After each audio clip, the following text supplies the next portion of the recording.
Tell me, is this thing on now? I've been working long like a marathon now. Tying up words, making them a ball now. Tell me, who turned on the alarm now? I got a message when they put it in a song now. I'll see you later, all the haters got it wrong now. We're touching the lightning, we're coming alive, yeah. We're feeling inside, yeah. We got the power. Yeah, come on. We got the power. Yeah, turn it up. We got the power. Come on, is everybody with me? It's time to get together, no more enemies. Throw your hands up, can you feel the energy? Yeah, come on, can you finally hear what this means? 20-something years been chasing down this street, running like a wild man, going since 15. Yeah, we're touching the lightning, we're coming alive, yeah. We're feeling inside, yeah. We got the power. Yeah, come on. We got the power. Woo. Yeah, get it turned up. We got the power.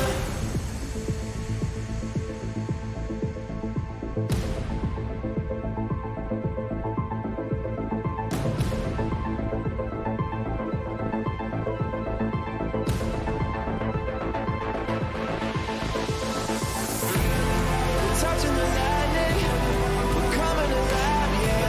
We're feeling inside, yeah. We're feeling inside, yeah.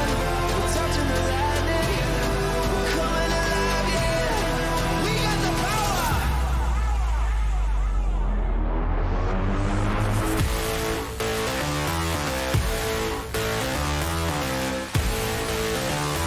We got the power. Yeah, let's go now. We got the power. Let's get it. We got the power.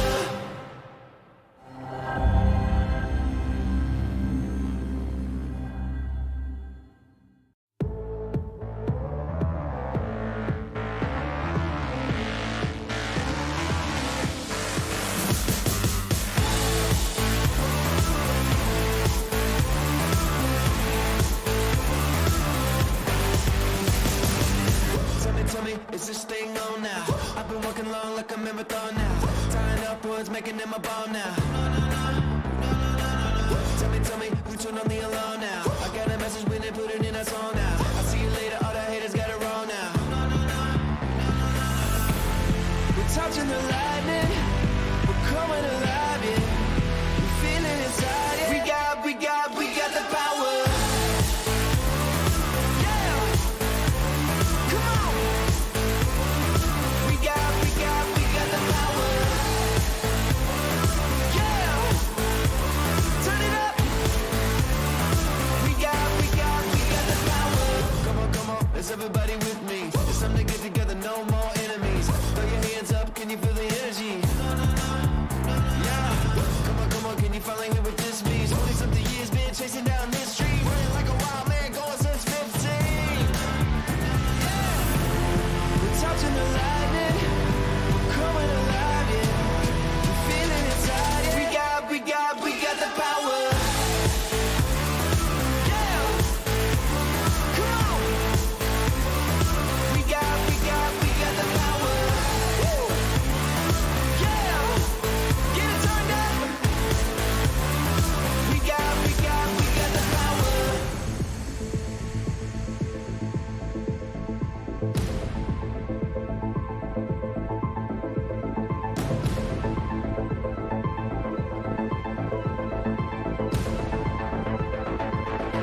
me, is this thing on now? I've been working long like a marathon now. Tying up words, making them a ball now. Tell me, who turned on the alarm now? I got a message when they put it in a song now. I'll see you later, all the haters got it wrong now. We're touching the lightning, we're coming alive, yeah. We're feeling inside, yeah. We got the power. Yeah, come on. We got the power. Yeah, turn it up. We got the power. Come on, is everybody with me? It's time to get together, no more enemies. Throw your hands up, can you feel the energy? Yeah, come on, can you finally hear what this means? 20-something years been chasing down this street, running like a wild man, going since 15. Yeah, we're touching the lightning, we're coming alive, yeah. We're feeling inside, yeah. We got the power. Yeah, come on. We got the power. Woo. Yeah, get it turned up. We got the power.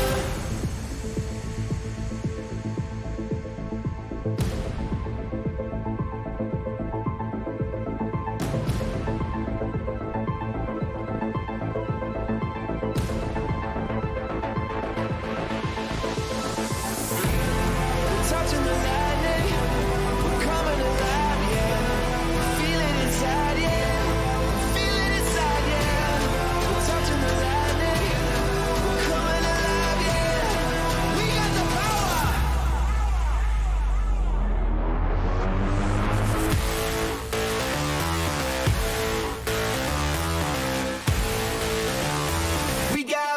We got the power.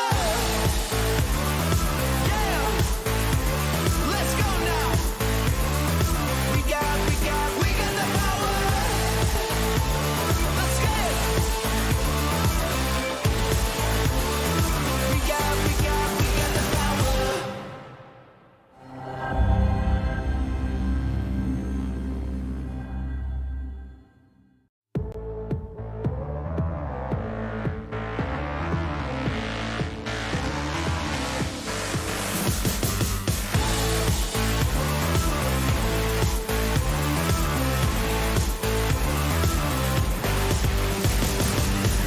Tell me, is this thing on now?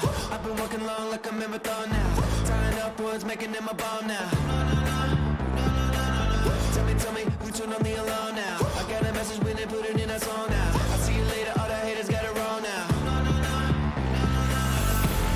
We're touching the lightning, we're coming alive, yeah.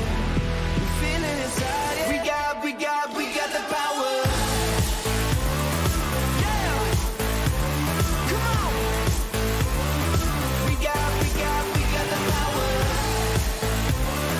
Yeah, turn it up. We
is this thing on now? I've been working long like a marathon now. Tying up words, making them a bomb now. Tell me, who turned on the alarm now? I got a message when they put it in a song now. I'll see you later, all the haters got it wrong now. We're touching the lightning, we're coming alive, yeah. We're feeling inside, yeah. We got the power. Yeah, come on. We got the power. Yeah, turn it up. We got the power. Come on, is everybody with me? It's time to get together, no more enemies. Throw your hands up, can you feel the energy? Yeah, come on, can you finally hear what this means? 20-something years been chasing down this street, running like a wild man, going since 15. Yeah, we're touching the lightning, we're coming alive, yeah. We're feeling inside, yeah. We got the power. Yeah, come on. We got the power. Woo. Yeah, get it turned up. We got the power.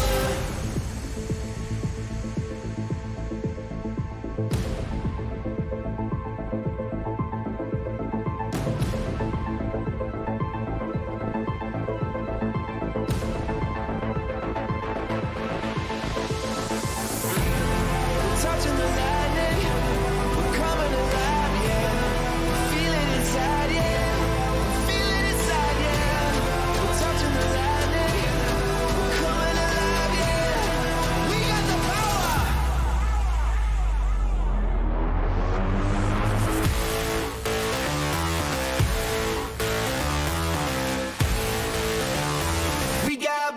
We got the power. Yeah, let's go now. We got the power.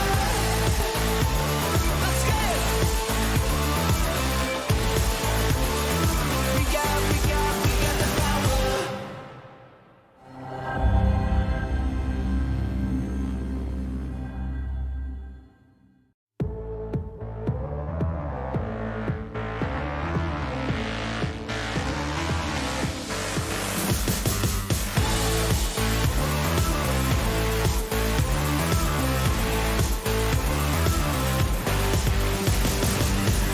Tell me, is this thing on now? I've been working long like a marathon now. Tying up words, making them a bomb now. Tell me, who turned on the alarm now? I got a message when they put it in a song now. I'll see you later, all the haters got it wrong now. We're touching the lightning, we're coming alive, yeah.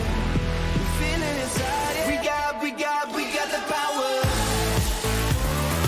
Yeah, come on. We got the power. Yeah, turn it up. We got the power. Come on, is everybody with me? It's time to get together, no more enemies. Throw your hands up, can you feel the energy?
is this thing on now? I've been working long like a marathon now. Tying up words, making them a bomb now. Tell me, who turned on the alarm now? I got a message when they put it in a song now. I'll see you later, all the haters got it wrong now. We're touching the lightning, we're coming alive, yeah. We're feeling inside, yeah. We got the power. Yeah, come on. We got the power. Yeah, turn it up. We got the power. Come on, is everybody with me? It's time to get together, no more enemies. Throw your hands up, can you feel the energy? Yeah, come on, can you finally hear what this means? 20-something years been chasing down this street, running like a wild man, going since 15. Yeah, we're touching the lightning, we're coming alive, yeah. We're feeling inside, yeah. We got the power. Yeah, come on. We got the power. Woo. Yeah, get it turned up. We got the power.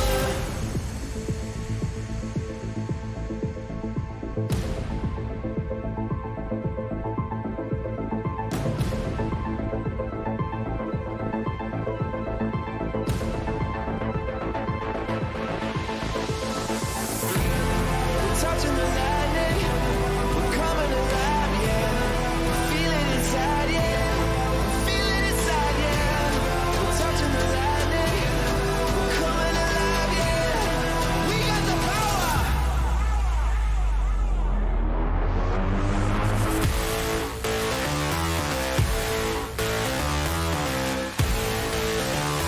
We got the power. Yeah, let's go now. We got the power. Let's get it. We got the power.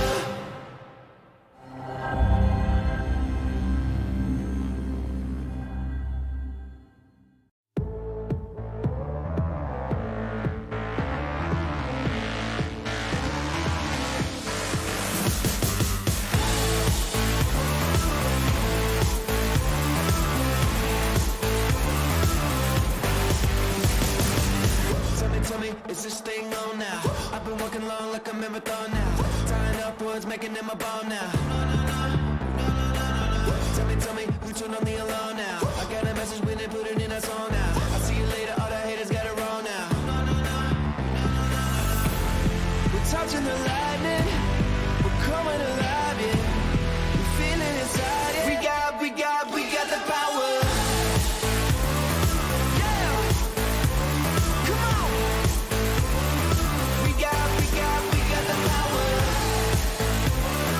Yeah, turn it up. We got the power. Come on, is everybody with me? It's time to get together, no more enemies. Throw your hands up, can you feel the energy?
like a marathon now. Tying up words, making them a ball now.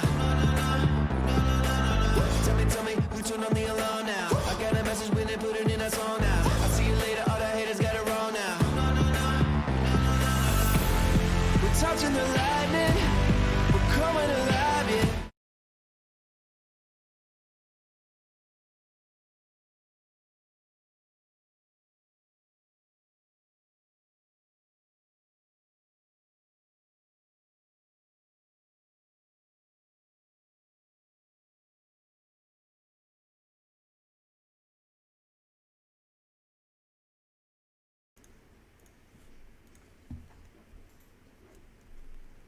Hey there folks, so here we go again. For some of you this may be your first time coming to the session, since this is the second week of the training for the Unreal Short Film Challenge Australia. If you're new to all of this, this is the best place for us to be starting. This lesson is going to be covering interior environments before we go into everything else. Now, I do want to stress that the session is live. Like, we have done our best to, how do I say this? We didn't want to just pre-record everything and kind of hit play. I thought it was a much better idea to help along the way, make sure this was like a dynamic session that, you know, was really supporting people in the best way we could. And we wanted to make sure that as we kind of went through everything, that we were going to have an easy situation for folks to kind of understand the basics. We'd have a good starting point for how everything would be looking, etc., etc. So if you give me just one moment, I'm just quickly firing off the project itself on my end, and then we'll get it underway. So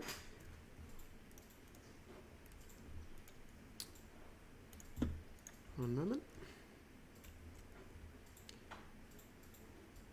Okay. So we're going to be creating an environment. I'm basing it off of the sequencer demo, which is this environment here. So I wanted something that was reasonably clean. This is something that if you want to do yourself, these files are available inside of the editor for free. Anyone's able to access them. We're going to be covering how to set up like the basics of an environment like this. And while we're at it, we're also going to be covering just a couple of additional tools. I'm going to briefly use Bridge. And I'm going to briefly use, I'm going to briefly use Bridge, which is part of Quixel Suite, and I'm going to be doing my best to kind of show you how some of these tools are integrated in terms of what we're like, how they work as part of the Unreal Engine ecosystem. Now, for any of you that don't know me, my name is Chris Murphy. I handle evangelism in Australia, New Zealand, and Southeast Asia. I do have two other people on the call with me, though. We have Tony Reed, who's the territory manager, and he was the one that actually came up with this whole idea. And then we have Alex Stevens, who's the engineer. He's an evangelist as well, but he's going to be able to handle some of the deeper technical questions that may be popping up. Now, he's also currently wielding the Unreal Engine YouTube account, so if you see anyone responding as Unreal Engine, we haven't added sentience yet, but rather that's Alex responding in kind. So let's go ahead and start with looking at how to Unreal and how to get everything going. I'm assuming at this point that everyone has gone through the general overview session, so I'm not going to be recovering some of that information. If you do have any questions, though, by all means, feel free to ask in the YouTube chat that's running. Let us know, and hopefully we can help you out. Now, I'm going to begin by creating a new environment. I just want something clean for while I'm demoing the UI. Okay, and when we come to this environment, I wanted something that was pretty bare basics, because right now I kind of just want to highlight some of the key areas of what you would see. Now, to begin with, I'm actually going to go Window, and I'm going to load the default editor layout, because this is what you yourself will see the first time you ever run Unreal. And it's worth noting that this is entirely reconfigurable. Now, we have a few things on screen right now that we can kind of start to point out and start to run through how they work and why. The most important ones here are going to be down bottom, we have the content browser. Now, the content browser represents anything that can be placed inside of the world. So if I was to open this up and look at any of the things that may be there, I'm able to just drag them into the world, and they're now going to be there. Okay. Now, in the top right, we have the world outliner. So the world outliner represents anything that's currently actually already in the world. For instance, if I select this, I can see there's a player start. If I can't find it, I'm going to press F for find, and it will actually focus or find on that actor. Okay, so I can press that, and it's a useful way to just figure out where everything is and what's going on. Now, beyond that, let's start looking at over here. You'll notice that when I selected this asset, it actually changed its panel. Now, that's because this represents the details panel. So any information here, for instance, if I select the player start, I could have certain tag information. Or if I was to select this mesh, I could select this and I could change the mesh to something else. Okay, so all of these assets are just going to be, the details represent just anything that is like immediately changeable on any asset that you look at. Now, outside of this, we have a few other things going on, but I'm going to step through them in kind as we move through. Rather, what I would like to do at the moment is I would like to just make sure you're aware of the controls. So I'm holding right click allows you to move your mouse around and kind of wield it like a standard FPS title. Now, if I'm holding down right click and I use W, S, A, and D, that will also allow me to control the environment and move around. So this again just gives you something familiar. A nice little thing you can do here is Q to go down and E to go up. So that's a nice way to kind of like situate your camera to wherever it needs to be. The other thing that's really useful here is the scroll wheel acts as a modifier. So if I was to move and then scroll up, notice I suddenly started moving way quicker. But if I was to move and scroll down, I can actually slow this down to a glacial pace. And this is really, really useful because if I have an environment that's here and I have to work on an environment that's all the way over there, it's nice if, you know, instead of holding this down and just considering taking a lunch break on the way over, I can just scroll up and then scroll down and just be there.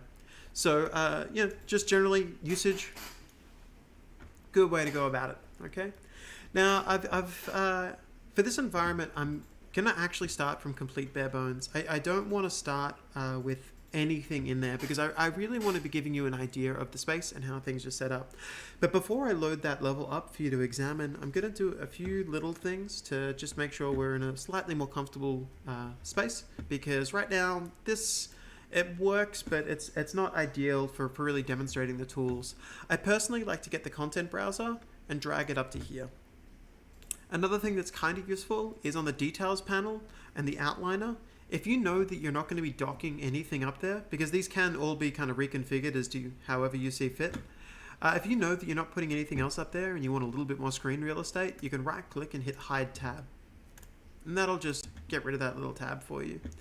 Now, one thing that I want to recommend as well is in the editor preferences, you can enable a thing, if you type in the word small, you can enable small toolbars, which will give you way more screen real estate. I personally use small toolbars wherever I can, but for the sake of demonstration, I don't want you looking at this being like, what's the fifth button from the left again? So I'm going to keep these large. Okay. Now, let's go back to that completely empty environment that I spoke of earlier and go from there. Once again, folks, be aware that you can ask questions inside of the chat if you have anything. This is a live session, and I'm doing my best to learn lessons from the first time I've run these sessions. But if you have any questions or curiosities about things, just let us know. So I'm going to go File, I'm going to create a new level, and this one is going to be completely empty. So, nothing's here. Blackness of space. How do we begin? Well, this kind of changes between interior and exterior environments, okay? If you're working on an interior environment, I personally like to block things out. Now, when it comes to blocking out space, you could approach this in your own DCC. Like if you're using Max or Maya or Blender, you know, you could be just mapping out there and, you know, that works. But I personally actually still like to lean on some of the older tools that we have. So if you go to Geometry and you select Box, you actually can just drag a box into the environment. And this is personally how I like to block out space. Now, it's worth noting that I dragged this in and I don't really have any sense of where this actually exists in space. You know, I mean, like I've just dragged in a box and I've got no reference point, right? But we actually have a few little things. First off, we can see down here the location is being set, X, Y, and Z. So if I zero out the X, it'll move that way. If I zero out the Y, it'll move that way. And if I zero out the Z, it will move this way. Now, if you're familiar with other game engines or you're familiar with other 3D spaces, there's a good chance you don't think of Z as being up and down. Sorry. But it is in Unreal. So that is a little bit of an adjustment for some folks. The best way that I can think of how to remember why we have Z up and Z down is if you look at X and Y and you imagine that you were playing like a game that was like Command and Conquer or something like that, a map would be laid out with X and Y and Z would be up and down. So it would be kind of coming up and down from the environment. So hopefully that helps you understand the space better if you are familiar with other tools. Anyway, I still want to get a better idea of what this looks like. So it's a good idea for me to consider maximizing or restoring the viewport. And you'll notice that when I do so, we now have a back view, a right view, and a top view. So if I was to move this, I can see it's just moving along that axis orthographically. Whenever I'm blocking out a space, I personally also like to ensure that the snap grid is at something a bit more reasonable. Even 1 meter increments can save you a lot of time in the future. So this kind of gives me a better idea of where the space is, what things are looking like, and it's worth going into just a couple of ways we can work with this, okay? Now, the first off is if I wanted to, I could be selecting this and I could just be hard coding in sizes. I could say, hey, this is 1,000 units by 1,400 units. Now, it's worth noting in Unreal, these units are, while we call them Unreal units, they're actually just metric. It's nothing special. It's a system that I would assume, since most of you are likely Australians, would be aware of. Sorry, not aware of. Use as your default, unlike some of my American friends. As I said, we can just punch in the units here, but if we want to, we also can work with this in a slightly different way. For instance, if I knew I wanted to have a room over here, what I can do is I can alt drag, and I've now got 2 of these boxes. Box 1, box 2. But if I want to, I can also actually just select any of these faces and go to brush editing. Now, what's useful about brush editing is you can get these faces and just pull them to wherever they need to be. So I can see that, I could set this up and just plonk that there and everyone would be happy.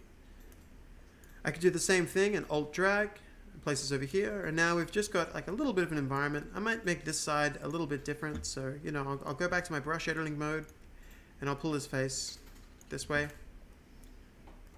I might even pull this a little further that way, just so we can get some nice breaking up in the environment when it's set up. So, this works, and this isn't a bad way to go about things. But what I'd like to do in this kind of situation is, you may think to yourself, all right, so Chris has built the floor, and he's built, I guess he's alt dragging up, and he's going to build the roof, and then he's going to manually build every wall, right? But that would really just be a bit tricky for us to kind of build around. That requires a lot of micromanagement. I have to keep shifting walls around, etc., etc. Someone's asked if these sessions will be later around to rewatch, and yes, they will be. Don't stress. That said, while we're in the live environment, you have the ability to ask any questions you want. So hopefully, not everyone just kind of catches it later and you stick around for the rest of it. So I'm going to select this, and I'm going to do something a little different. And that is that in my brush editing, I'm actually going to select these, and what I'm going to do is I'm just going to drag this up. So if I kind of want this here, you can see I can just drag this up and place it wherever I need it to be. While I'm at it, I actually might go a little bit higher and push it all the way up to here. This will hopefully make a bit more sense in a second. No, sorry folks, I take it back. I'm going to pull this all the way down to here and just block out the space like this. Now, it's worth noting as well that if you select these brushes, you can also hold Control and Alt to drag select all of these points, and you can shift them as well to wherever they need to be. It's up to you how you want to handle it.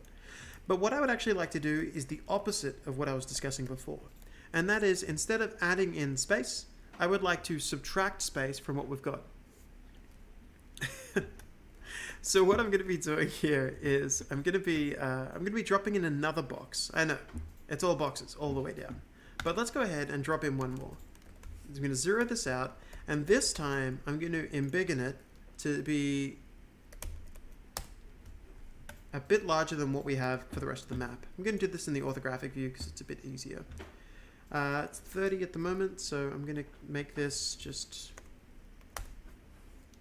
34. And I'm going to go this direction as well, so let's go out. Great. And I'm going to push this out as well. Cool. Even that's probably overkill for what I'm about to do, but that's okay. Now, I know this seems a bit strange to do. You're like, why are we filling in space? I don't see the logic behind that. But here's the cool part. If we wanted to, we can select any of the brushes that we added, right? And we can view them in wireframe mode to get a better idea of where they are. To do that, select here and select wireframe. So unlit, I'm switching to wireframe. I personally like to use the keys that are associated with this, which is Alt 2, 3, 4, 5, and 6 to switch between different modes. But we can see here that these boxes themselves are additive.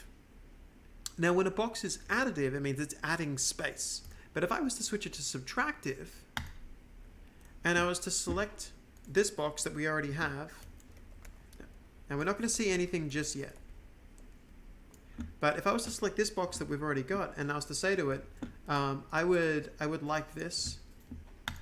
Pretend this was the first thing we ever added. And all of a sudden, if I come down to here, we've actually now got subtractive space. So these boxes are now hollowing out this environment that we just saw together. So hopefully, you can understand what I'm doing, and that is that we've created a box and we've just filled that space with this. And I personally find this a much easier way to work with, because if someone's like, hey, we need to shift this wall, I can look at it and be like, yeah, okay, we need to shift this wall, and I'll just do it comfortably. I can just pull down these spaces and whatnot. And this is really good if you're working in interior environments. I really want to stress that it's good for interiors. Exteriors, you may want to do it, but it's a case-by-case kind of situation. Now, if we're working with a space like this, it's probably a good idea for us to actually have some walls that look like reasonable.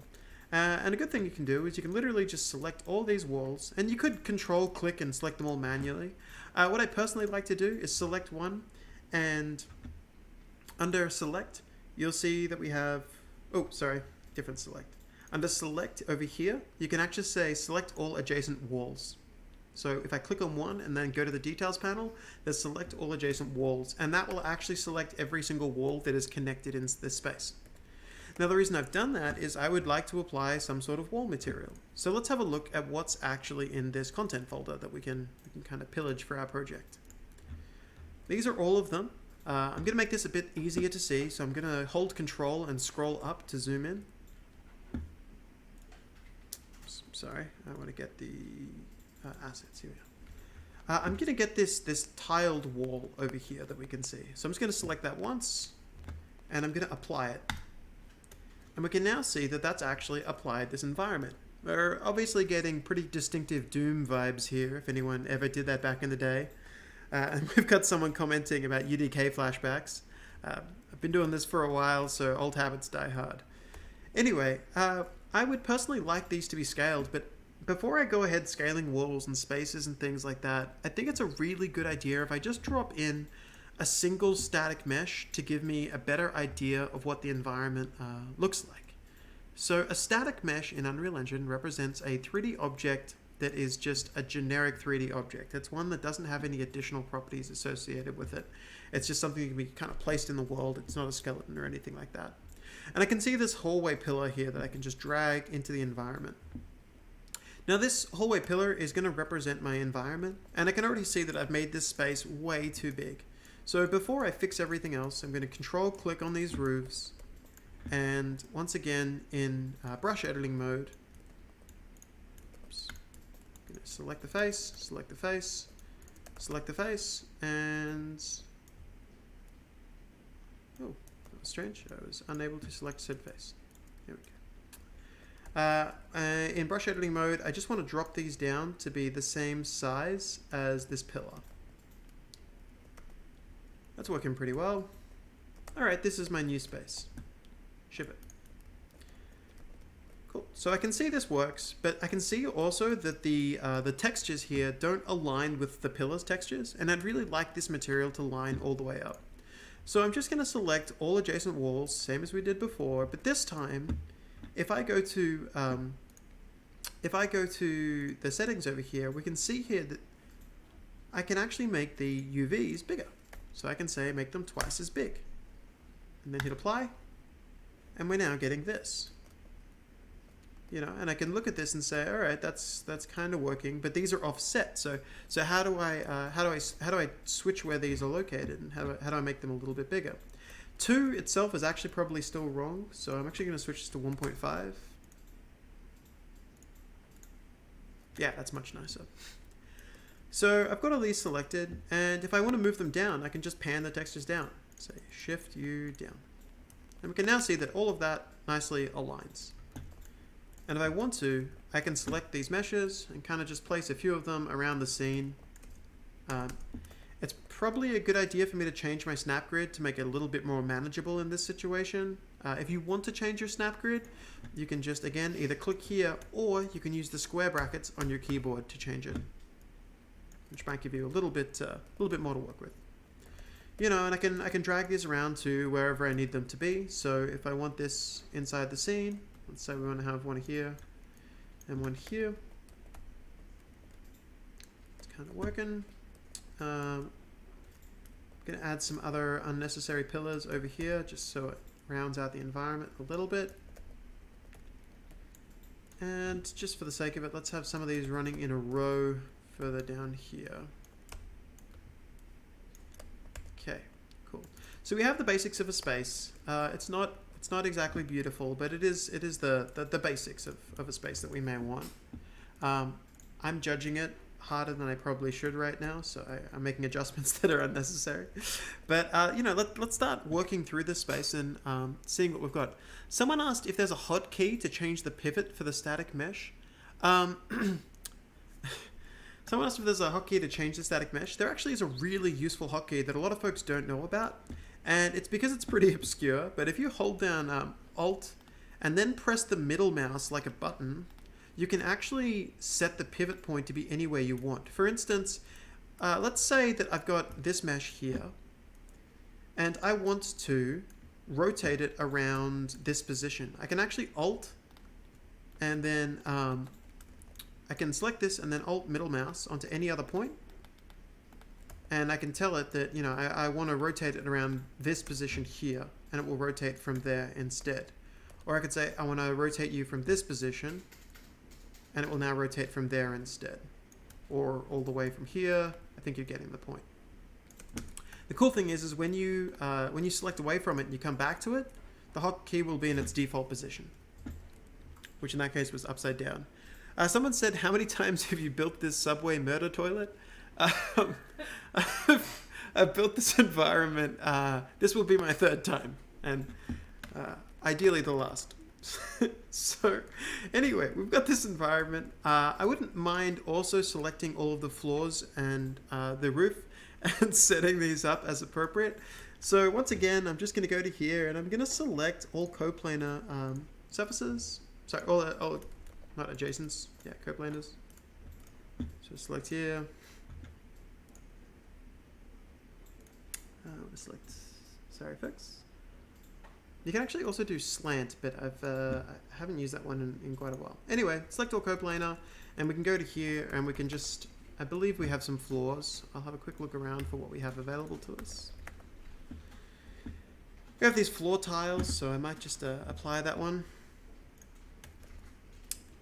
Looks like it didn't select this. It's not always the best for auto-selecting, unfortunately. But that's generally works pretty well, so I'll go ahead and I'll do the I'll do this, and I'm gonna select this one, and I'm gonna set it up as there was a ceiling, I think it was.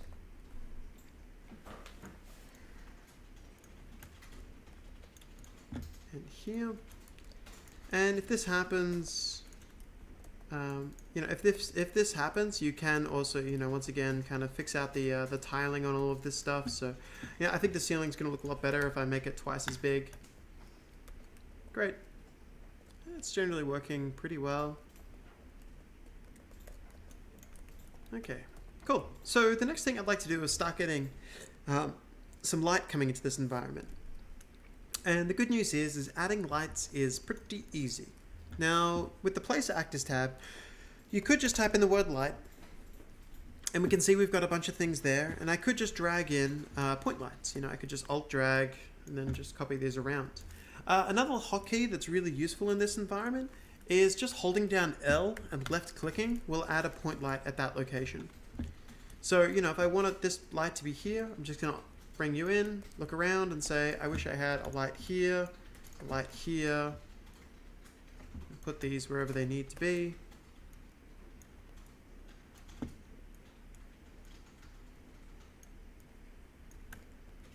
Just drop in a few of them for the time being. Cool beans. We'll fix this up later. Cool. So we've just got some general work lights, and this is one of the first things that's it's important to remember. Okay, and that is that when you're lighting an environment, Unreal Engine has exposure and eye adaptation built into it. But when you're first starting an environment, I actually really recommend turning it off. And the reason for that is if you're lighting the environment while your eyes are adjusting to it, you're going to end up with something that you didn't really intend. So going up to this lit area and turning off exposure will just guarantee that we're setting the exposure at a certain level. And you can customize what that default exposure looks like, you know. So you can still tailor it to something specific. But in this case, I think it's a good idea for us to build something with with some work lights that are still staying reasonably consistent. Now, looking at this environment, I can see that there's some stuff I would already like to do. I would like to have a staircase over here, and over here, I would like to have some sort of ceiling light, I guess. So let's go ahead and let's work on that. Now, the staircase is an easy part because if I want to, I can just grab the static mesh that already exists for the staircase. And as before, if I drag this into the scene, it's probably a good idea for me to use one of the orthographic viewports so that I can see these stairs from the side. I can see here that this is, you know, going to be a much easier way for me to work out where everything is. So I'm just going to place that there. And when I alt drag this, you know, I can have a second stairway going up to it. Okay. Now, the next thing I'm going to need is I'm going to want to have this staircase somewhere, maybe a slightly nicer position. So here seems pretty good. And I would also like to hollow out the environment around it so that we can get a nice environment, like a nice doorway and such, kind of leading into that staircase. And that's super easy to do as well, because in the same way that we did before, I just go to this geometry tab, I drag in a box, and I set the space to be subtractive. And the cool thing is once it's subtractive, you know, we've got this hole in the wall. I personally like to work for something like this. If I just if I go to this and I select the face when I'm in brush mode, so just click on this face, I think it's going to be a lot easier for me to kind of just drag this to where it needs to be, and also just drag this up by one. So we have a reasonably simple clear-cut staircase. While I'm at it, I'm going to pull this across to meet the end of the staircase. And I'm also going to generally, I think, lower the tops of the environment to meet the top of the staircase as well, just because I don't need anything more than that. So again, like I said before, I want to add some sort of skylight, right? So just drag this in, and I'm just going to find like simple space to work with. Now, you know, while I'm working with these tools, I do want to point out that like the outdoor tools are really, really robust. So hopefully when we get to the outdoor sessions, I can show you off some of the really cool features. But for the time being, just when we're working with this, like I said, I prefer to use some of these older tools because they're tried, they're proven, and they work really well for what they need to accomplish. So I've got this. Great. So that will probably do for that section. I would like to, however, have some sort of sun streaming into here. Unfortunately, to do a sun is pretty easy. We can drag in a directional light. I'm going to go above the scene. We can drag in a directional light, and we have a giant wave of light kind of coming into the scene. Now, it's a little tricky to see what's going on because we have no firm point of reference. So if you're working with a directional light, I actually also really like to do this. If you add a sky atmosphere, and you select your sun, and then you set this to, under the settings of your sun, of your directional light, you type in the word sun, you'll see that we have a setting called fog sunlight. And the second you turn that on, it actually just puts a sun in the sky and correctly maps the atmosphere according to this light. Cool thing with that is that if I rotate the light, which I could do with either my usual tools by pressing spacebar to go to the rotation widget, or I hit Control L, this will just allow me to kind of map the sun to wherever it needs to be. This is really useful when I'm kind of down here and I want to get an idea of what these shadows down here are going to start to look like. So I can kind of start playing with the space, figure out what's going to look good, where it's going to be.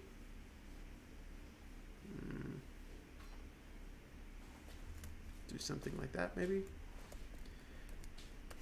It might be a bit too square on, so I might push that. That'll work. So we've got something like that going on. Someone's asked about the efficiency of BSP versus static mesh. BSP is more expensive than static meshes, which is kind of funny for a lot of things, just mostly for draw call reasons. Like they're cheap to render, but if you have a lot of BSP, it can actually add overhead. You can, however, convert your BSP to static meshes with relative ease. So when you're in that early stage of a project, I generally recommend working with these brushes as like simple blocking out.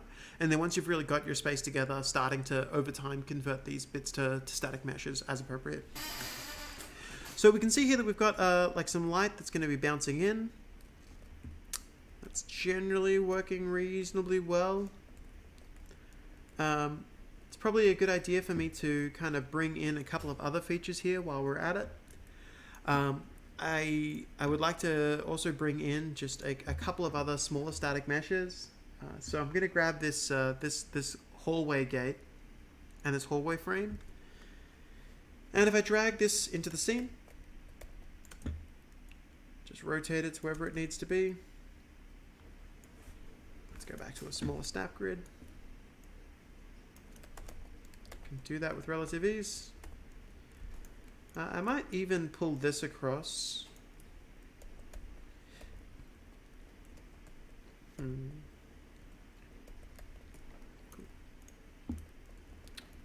Yeah, I will eventually pull this across and I'll do a little bit of a wall kind of coming out to this in just a second.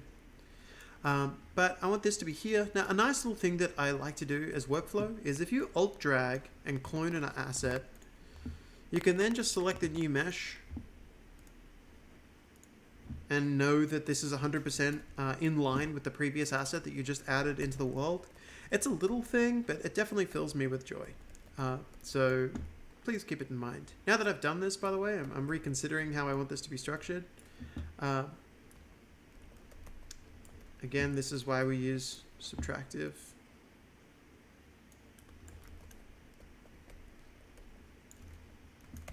Cool. And I want to pull this across. Great.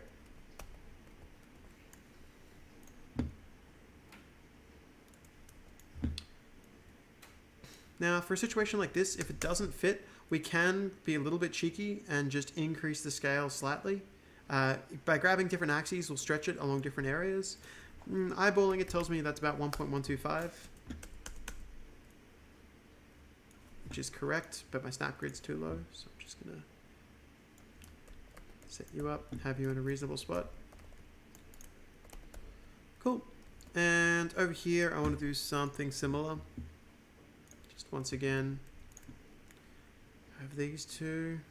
Drag them in. Now you'll notice that by selecting both of them and dragging in, it will drag both meshes into the same location. So, you know, if I wanted to do something like this down here, or if I wanted to perhaps have down the very end here some extra little doorway looking things, you know, I could easily do that. For the time being, I think I'll include this. I'll duplicate. And I might move this back.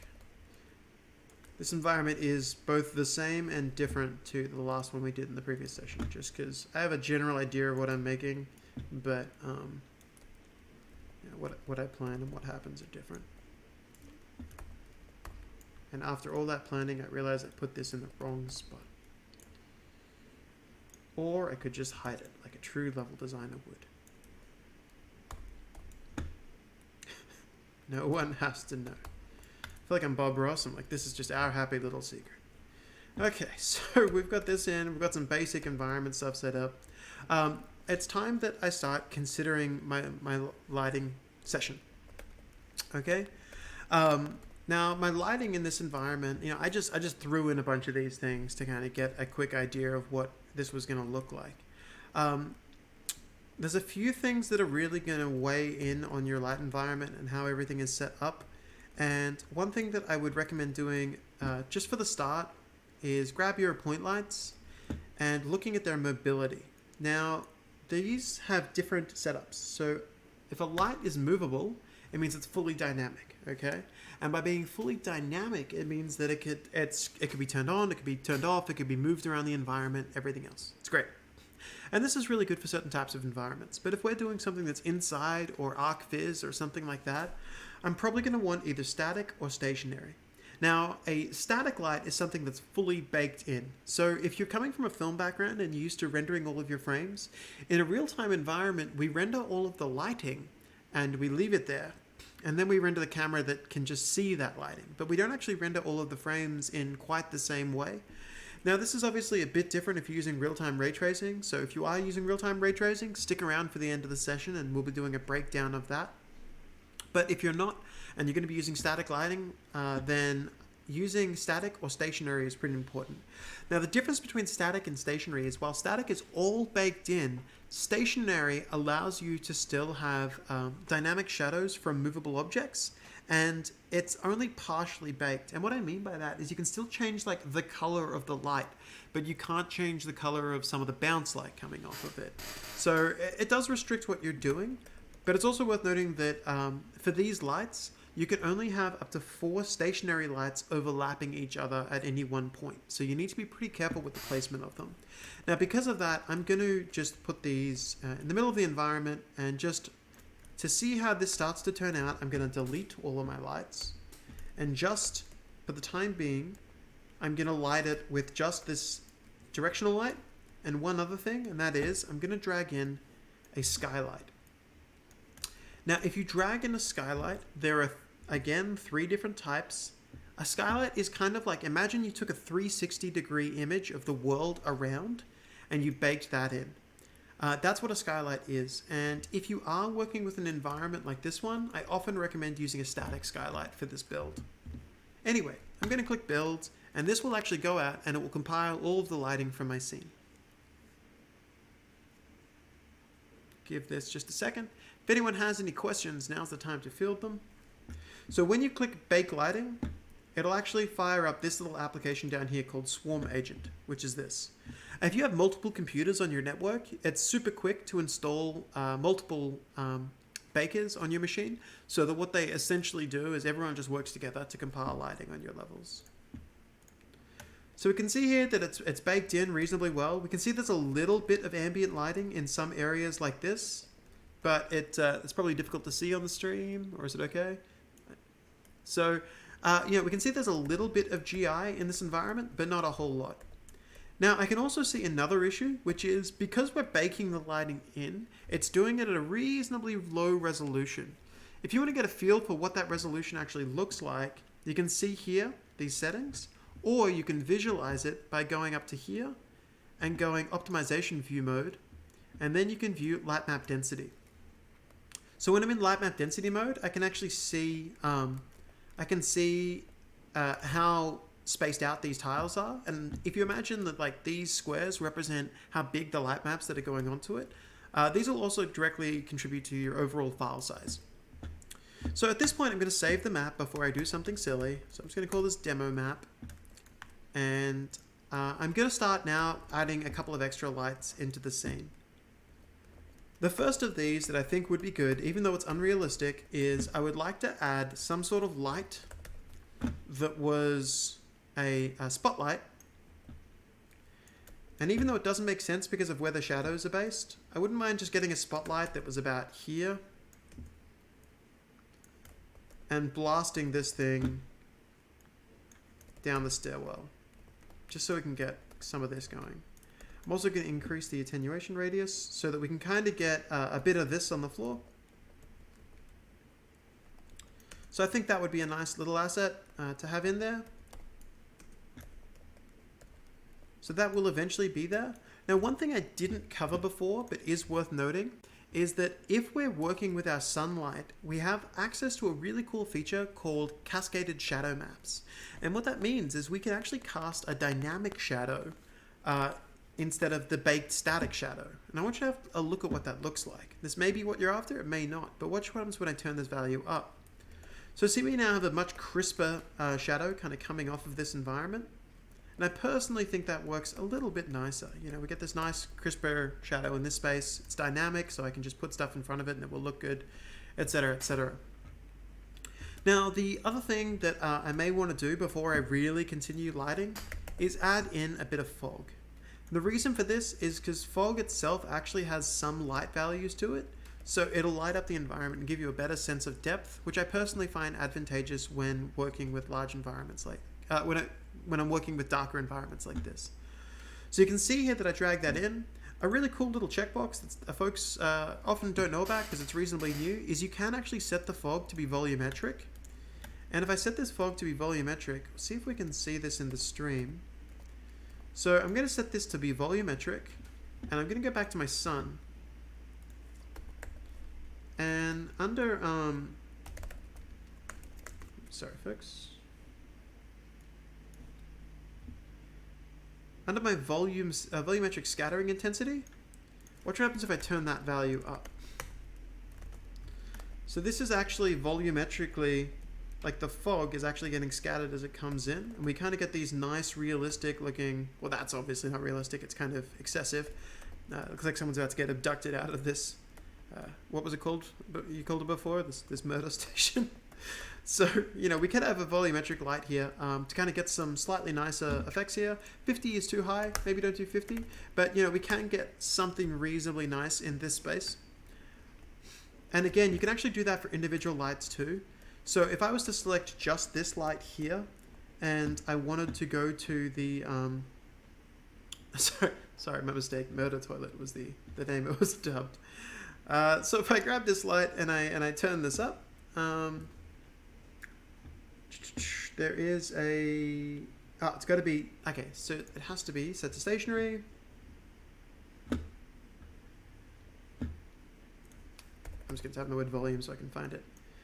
And again, you know, like if we wanted to, we can actually up the contribution of what's kind of coming in through that light and how it's looking. So baking this in is going to give you, you know, slightly nicer visuals, but I do recommend considering doing that for some of these other lights. So anyway, I've got a little bit of fog in, I've got those first two lights in, and it's probably a good idea for me to work out where I want the rest of these lights to be and, you know, how I want them structured and placed. And before I, you know, like really lock it down, I mean, just going to drop in a single light in the scene to kind of get a feel for how it plays. I think something around here and something around here will create a little bit of darkness, which would be nice. We could also go down the edges, and that way we can hide a lot of what we see, so I don't have to overly detail the scene. Yeah, so something potentially here and here.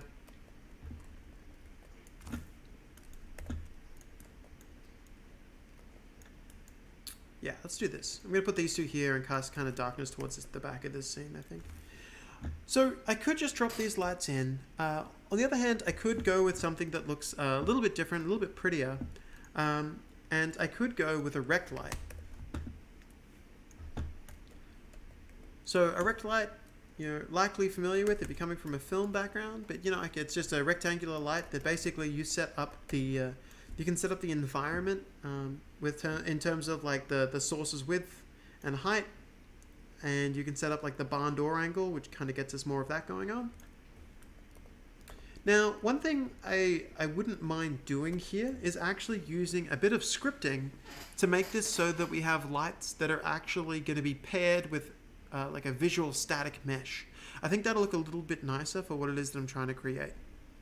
So if instead of just adding this light to the scene, I wanted to like pair it with a 3D object all the time, I can do that pretty easily. I can go to my content browser and I'm going to create a new blueprint. Now, a blueprint is Unreal Engine's scripting language. This is pretty well matured and it's been shipped in many, many games and many, many projects. There's a lot of projects that come out of Unreal that exclusively use this scripting language. That quite often, a lot of folks don't even touch C++. Don't get me wrong, C++ has a time and place, but this is pretty popular. So in this case, I'm going to create an actor. And an actor in Unreal represents something that can be placed in the world. So by making an actor and calling it BP ceiling light,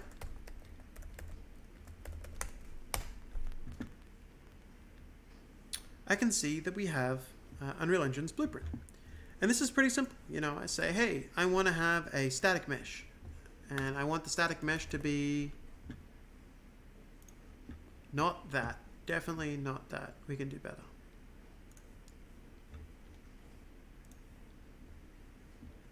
Let's go this creepy looking light. So I can see this is in here. And if I wanted to, I could get this and I could also add a rect light. And I'm just going to, I'm going to get this rect light. I'm going to set it up. Again, folks, don't be alarmed with adding asking any questions in here. You're more than welcome to.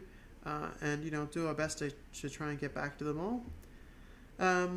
I want to set up I want to rotate this to be facing downwards. I will get the barn door, by downwards, I mean actual downwards. There we go. Place this on the bottom. And we want this to be the length of this, so just drag that around.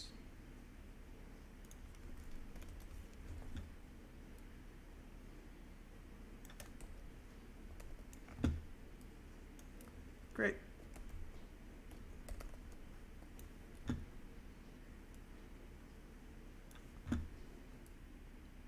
Good. So the useful part of what we just did is that anytime I drag this in, there will now be both the mesh with the light attached to it. Now that by itself is reasonably useful. You know, I can clearly just drag a couple of these into the scene.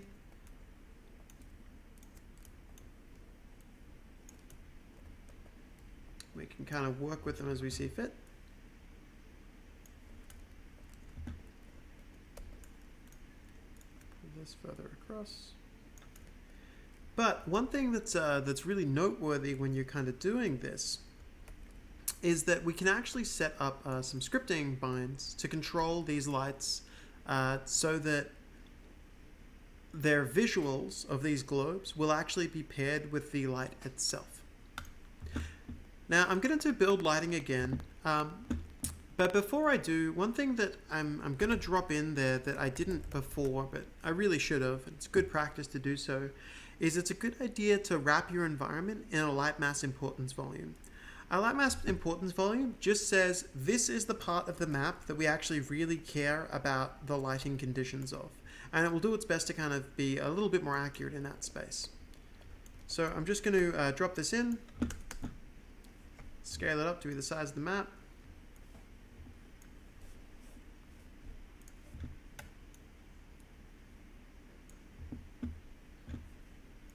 Wonderful.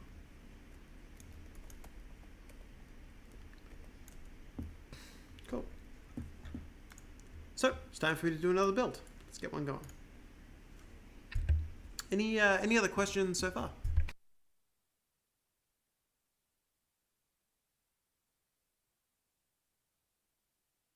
Fair enough. That's good. Alright, so we've built lighting again, or at least we're about to have. And let's have a little bit of a preview before I go through and I modify some of these lights.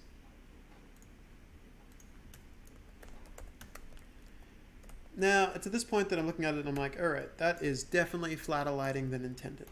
So I'm going to take a quick look at some of these lighting settings. I'm going to make sure that we're kind of setting these up in a way that's going to be a little bit better for what it is that we're trying to create. And the first part of that is really going to be getting some color out of these lights, getting a proper angle to some of these lights so that it's not quite as harsh. But as well as that, I'm probably going to up the number of bounces that the environment is doing. It's worth noting that right now I am doing a preview build, but normally we would want to do something that is going to take a bit longer, but will give us a higher quality. And I'm going to make sure I do one of them towards the end so we can have a better idea of how this looks. In the meantime, though, I want to set up some of the scripting so that we can kind of have a better play with how these lights work. Now, before I do this, I want to stress you can select these lights and change any of these properties manually if you want to. But if this light actor is going to be something that you're working with a lot, you may want to just create some simple properties that you can deal with.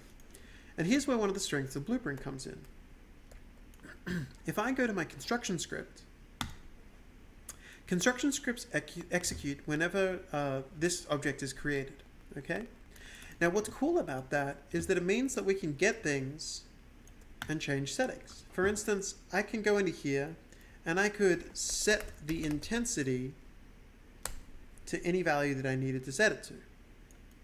Okay. Now, by default, the intensity on each of these lights is currently set to a value of 5,000. So I'm just going to go for the default value. But what I can do, now if I was to hit compile and save, we're not really going to see a difference. Okay. However, if I select this and I go promote to variable and call this intensity,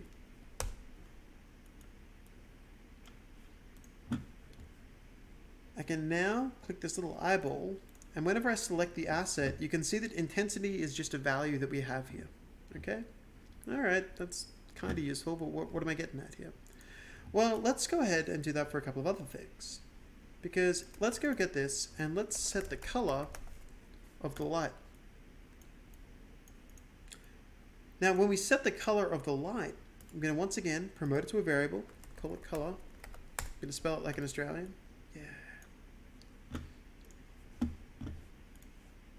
And I'm going to set the default color to be, let's go with something a little uglier.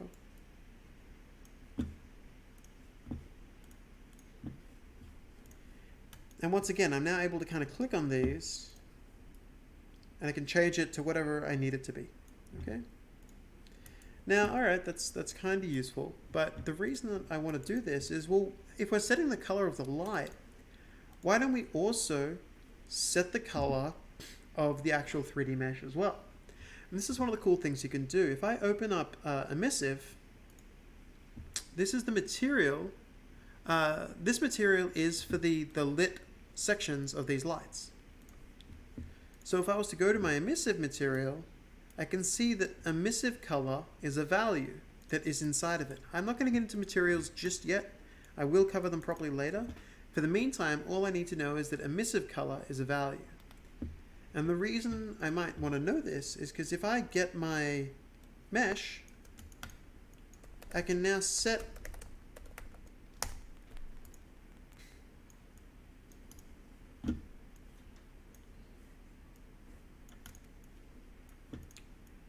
the color of emissive color. The cool part here is if I select this, you can now see the globe is changing to match it.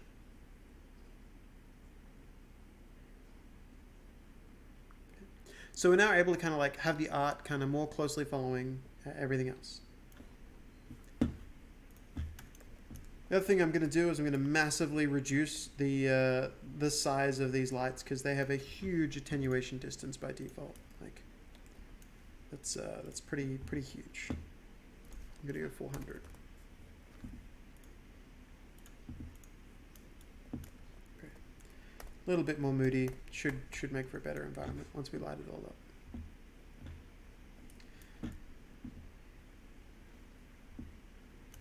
So we've got this, and I want to just select all these lights, and once again I'm going to try and find something that works here.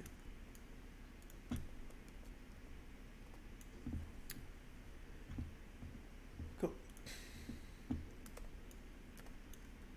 I'm going to up the quality of the build and just do one-time production build just to see if the lighting quality is improved enough to really warrant doing it for the rest of it. Has anyone had any questions so far, or concerns, or just anything they want to generally know a bit more information about, topics that you'd like me to focus on? Anything like that?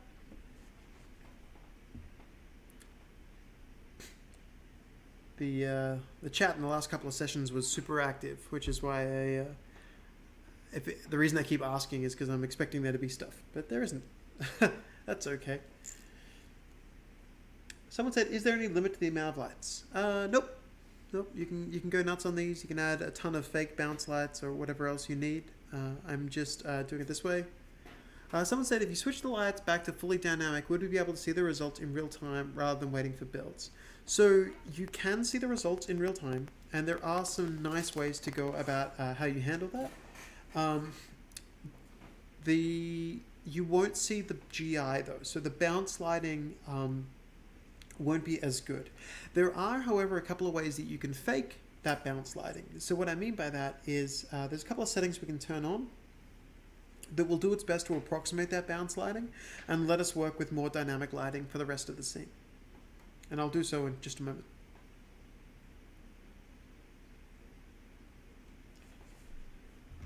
Okay, here we go.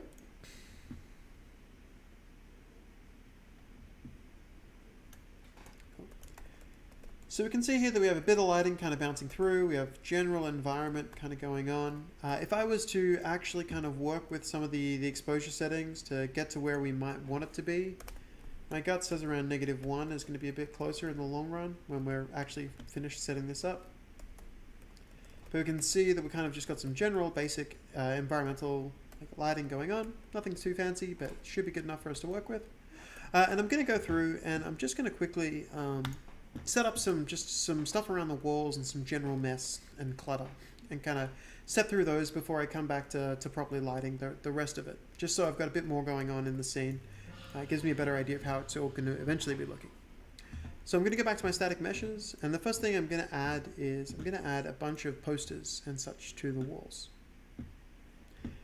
I'm going to begin with this broken looking poster.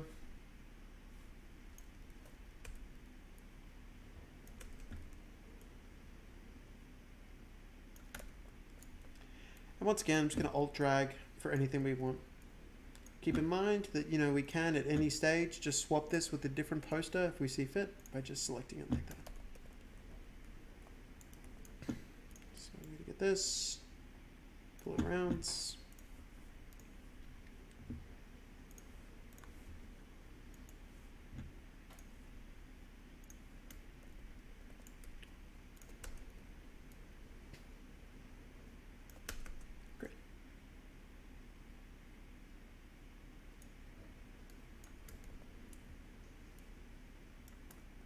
Wonderful. And now that we've got that going on, I'm going to move this across.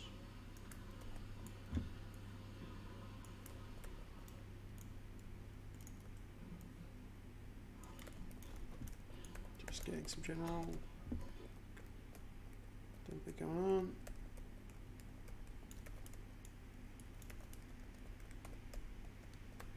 Now, with these in mind, I'm going to go through and I'm going to add some of these lights to these sections down here.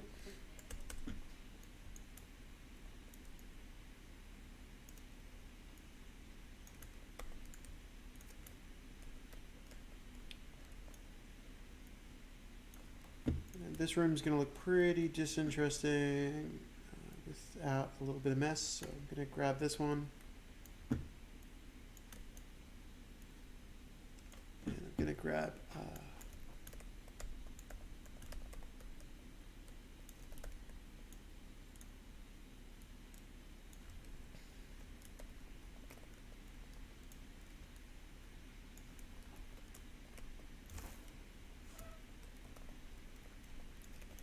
I actually want to change how these are structured for over here, but I'll do that in just a little bit.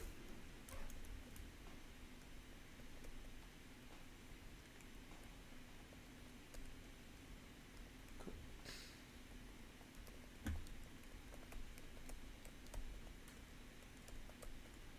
Great.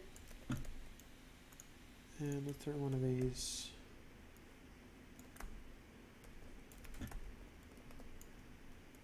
And I'm going to put one of you over here that's a little bit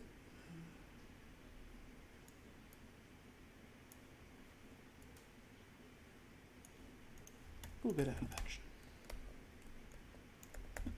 Cool. Now we probably want to start kind of breaking up this floor, breaking out the environment as well. So after I've kind of got this general space kind of sussed out, you can see this is coming along. I'm going to switch this back to let's make the middle and call it medium. I'm going to do a quick build, but while I'm doing a build, I'm going to open up a program called Quixel. Now this is completely free for any developers to use. It was purchased by Epic a little while ago. Sorry, let me rephrase. This is completely free for any Unreal Engine developers to be using in Unreal Engine projects. If you are coming from different backgrounds though, you can work it. How Quixel works is this. If I was to look through here, let's say I wanted to take a look at something to do with, let's say I wanted to do have a look at something to do with cliffs. I can type in the word cliff and I can just see asset after asset after asset that I can just pull straight down into Unreal. These are all real things that were have been scanned through the process of photogrammetry and brought into this engine. Now what's great here is that if I was to do a search for the word decal, I could just grab an asphalt crack. So if I wanted to bring this asphalt crack in, I can actually just go to export settings and I can set it up to point to where I need it to be, which I'll just select this way.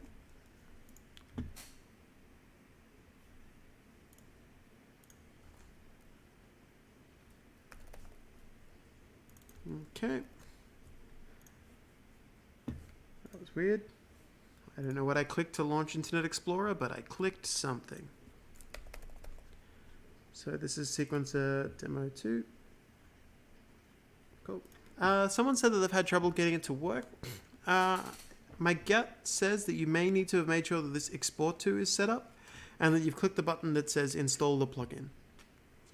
So that's generally about it, because once this is plugged in and you click export, what this will give you, so it says exporting to Unreal Engine. And if I was to go down to Unreal Engine and take a look at it,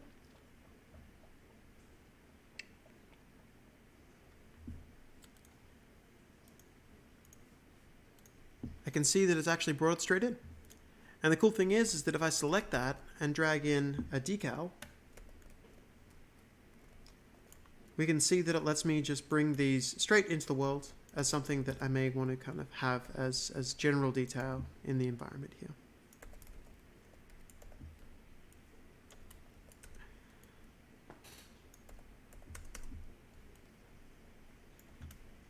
So I can kind of go through here really quickly, just kind of get this environment feeling a little bit gnarlier. It's worth noting that when you're working with these decals, how they work is largely the default settings work off of your lights. So depending on how things are set up, you will actually see them kind of fade out a little bit. Hang on, sorry, I'll grab this. But you can, that's just because they calculate as part of the G buffer. So if you want to kind of change it, there's a bunch of different settings that you can kind of work with to potentially get an environment that looks a little bit nicer. Now, I actually am making a bit of a noob error here. A lot of people make this mistake. The problem you get with the decals being like this is if I was to put this decal against an object, it's going to create that. So you need to make sure that your decal projection size is reduced to whatever it actually needs to be. Oops, I gotta turn off the lock button. There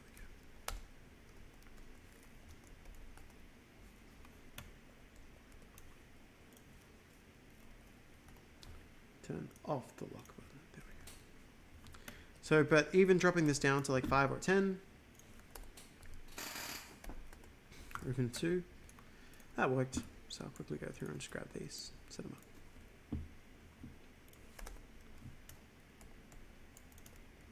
Cool.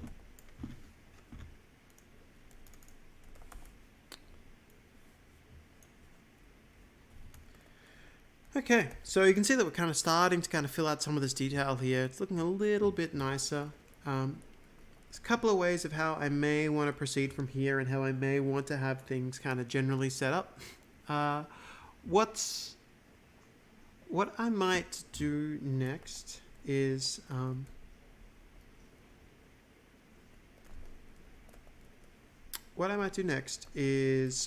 that we've got decals, so I'm looking at my list. What I might do next is set up a bit more of a reflection environment and have a few more things inside of the space that really feel like they actually are kind of projecting like light around the world. Okay, I just realized why I wasn't getting much light out of my rect lights. They were all set to movable. This explains things. I was a bit confused by what was going on with my lighting. So, as I said before, when a light is in the scene, if it's movable, it will be fully dynamic. What that means is that these lights have not been baking in their GI correctly. So I'm actually going to move these over to being stationary. And I'm going to click the build button again to get something that's a bit more representative of what I actually wanted before. I've been honestly a little bit confused as to what I was seeing, and I just realized that the lighting setting was wrong this entire time.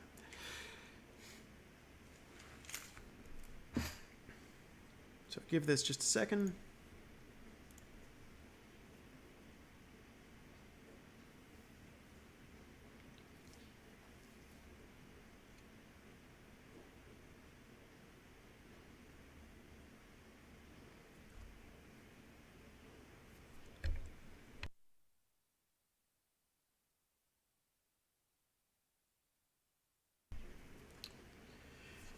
Okay.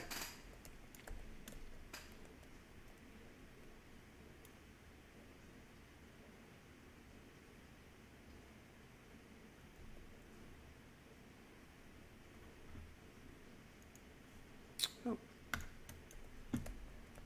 That's interesting. Sorry, folks.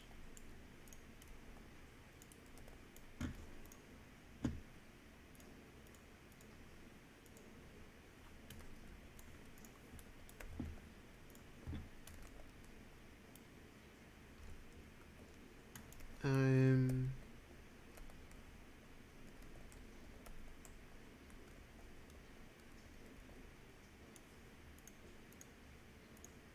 actually seeing something I've never seen before as an issue. I'll be one moment.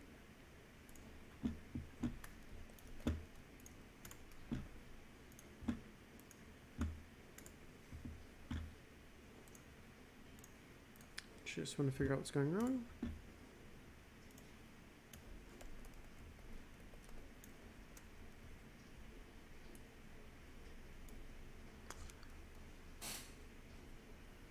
So dynamic lighting is lights that are kind of going to be in the scene, but aren't necessarily going to have a bounce light coming off of them. Now, when you're running real-time ray tracing, there will be bounce lighting coming off of them, but not out of the gates. So that's kind of what I was meant to be working with a moment ago, but I'm kind of seeing some strange issues. This is literally the first time I've ever had this issue, and of course it's happening now. So that's a good trick. Okay, let me figure out what was just going wrong.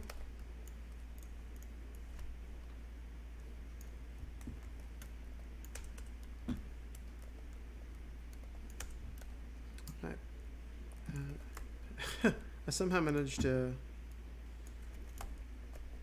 don't even know what it did. Game dev isn't so much 20% troubleshooting. It's more of, it's 20% troubleshooting when you're doing it in front of a live audience and presentation gremlins decide to strike. My apologies, folks.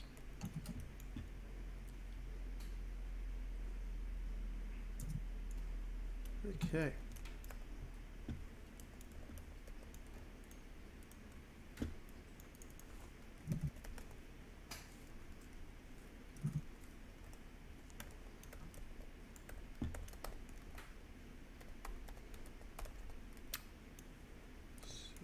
Just dial this color in. Sorry about that, folks. I just had to redo some of the lighting setup that I had. Not quite sure what it was, but it was quicker for me to fix it by redoing it than it was for me to fix it.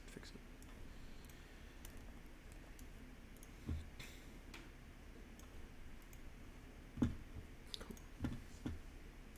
Just doing a quick build. Okay.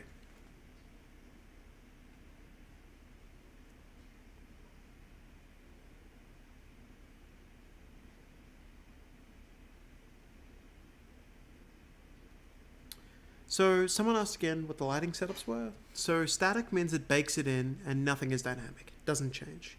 Stationary means that the lighting color can change, but the lights themselves have to stay in one place. Mobility being set to dynamic or mobile means it's fully dynamic. Everything can change, but you're not going to have things like GI.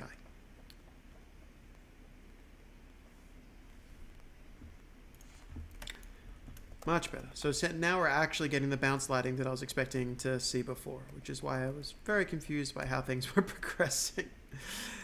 So you can see that we're actually getting some of this light kind of bouncing around up here. Things are generally looking a little bit nicer. And I can now go about actually setting this up to have some of these lights tucked away inside of here.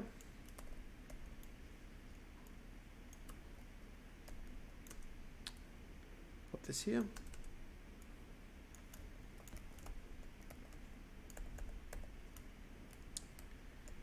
Okay.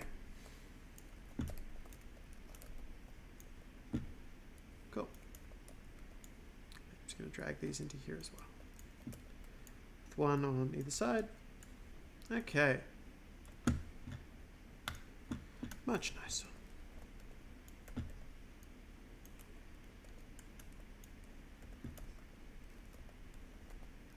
Good. So we're starting to get this kind of flowing in, and we can now properly start populating the rest of that world. Okay.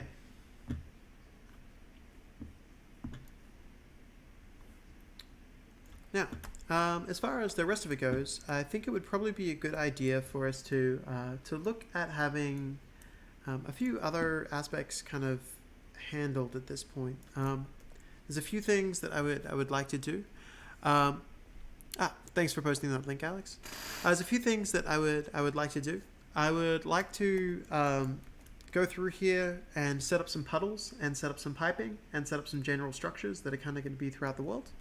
The reason I say piping specifically is it will be a nice introduction to a element that we call spline tools, and that'll make sense in just a moment, but they're really, really valuable inside of Unreal. First thing I'm going to do, just because I'm being a bit of a stickler here, is I'm going to make sure that this section here has been brought in to meet the wall, and brought in to meet the wall. Or I am going to keep looking at that this whole time. A little bit nice.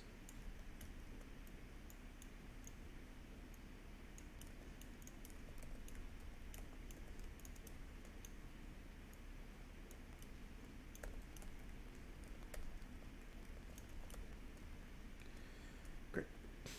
Okay, so that's it. That's there. The thing that I wanted to bring in and start working with is going to be puddles. Now I'm going to fire off a build in background just while I'm kind of setting this up. But what I would like to actually do is have some reflections and kind of like light playing around the scene. So a nice way of kind of going about doing that is to look at setting up a decal that is my very own decal that we can have here that is just a puddle. So watch this. If I go to material, I can create my own material. And I'm going to call this m_puddle. Now, whenever you create a decal, all you have to do is tell it that it's going to be a decal with this setting down here. You then need to set the blend mode to whatever type of decal it's going to be. And a cool thing is you can have many different types of decals. Like if you just want to stain the surface that's under it, you can use that. If you actually want to add bumps to the surface, but not actually kind of color it or do anything like that, you can add normal map details. In this case though, I want to make something that has color, normal, and roughness because I want to have something in the world that I can just place down and say, you are going to make the floor shiny. So I'm going to work with something reasonably straightforward. I'm going to go with something that has a dark color. I'm going to go with something that has a low roughness. Now to place these nodes, I'm adding constant values. You can do it by either holding down 1 and left clicking or typing in the word constant. The normal is going to be facing upwards, so 0, 0, 1. And again, this is me kind of building a custom asset that's reasonably clean because I want to have something that is going to I want to have something that is going to just easily be reflective, and hopefully you'll see what this looks like and why it's useful. I want to set the opacity to be some sort of radial fall off. So I'm just going to ask for a radial gradient and plug this in. I'm now going to click apply. Oh, hang on. Sorry, blend mode to translucent. Now going to click apply. Save.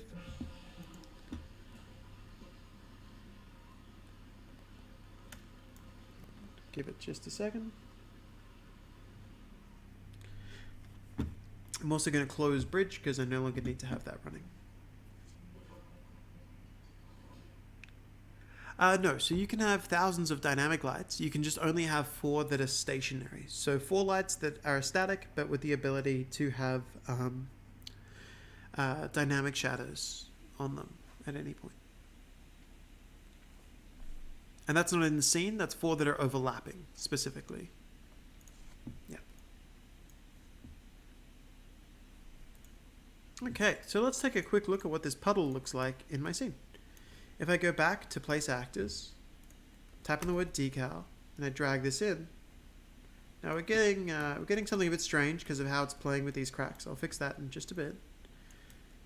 But for the time being, we can see here that my puddle it's acting a bit strange because of, it's kind of fading in and fading out because of how I did the opacity. So for the time being, I'm going to make this a really ugly puddle and make it just super reflective. Give it just a second.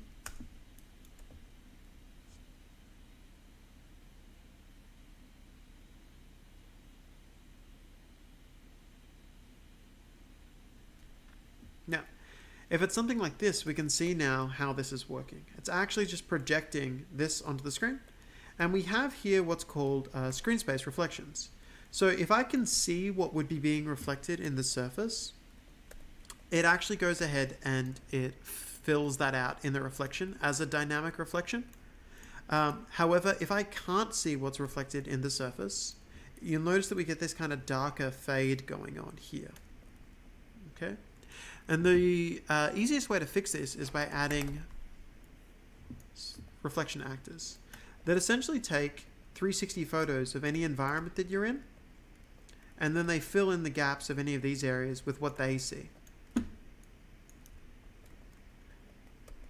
So adding reflection captures into environments like this just gives you a slightly higher fidelity of your reflections.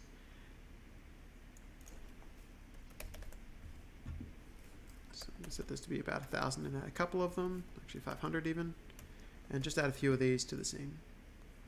750. And then I'm going to fix my puddle because it looks shocking right now.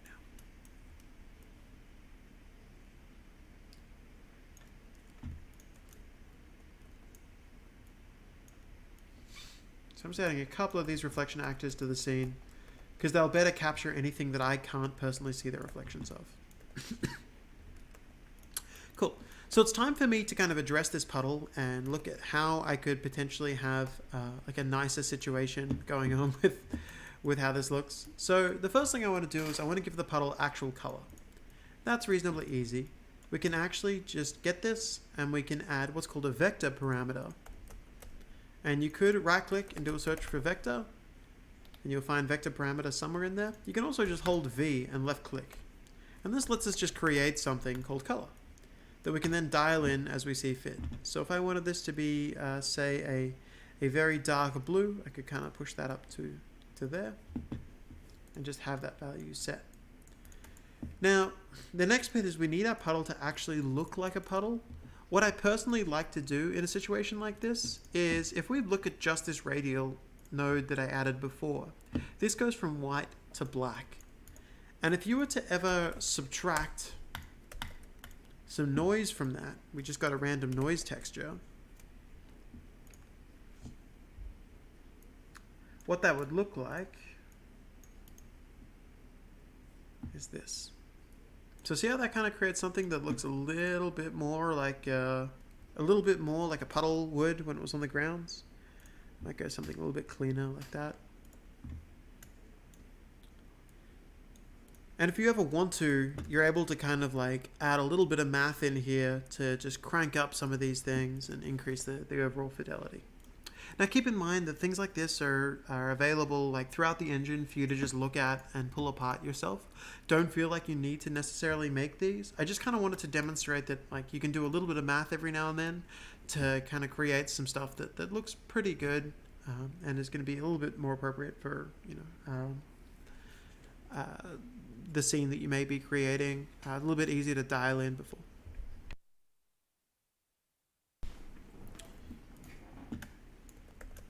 Side note, dark blue, terrible choice. Now the good thing is that by making this a parameter, I can click on this and I can actually just change the color of whatever this puddle is going to be dynamically. So I can see, all right, that was a bad choice.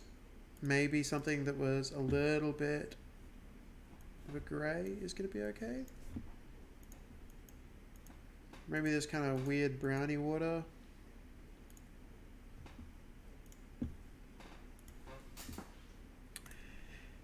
And because of how these things are working, with like how they overlap with one another, you can easily kind of like stack a few of these puddles together reasonably comfortably. So if I go one and stacked, you can pretty easily kind of work with this to be whatever size we really need it to be. I'm going to dial this back to here.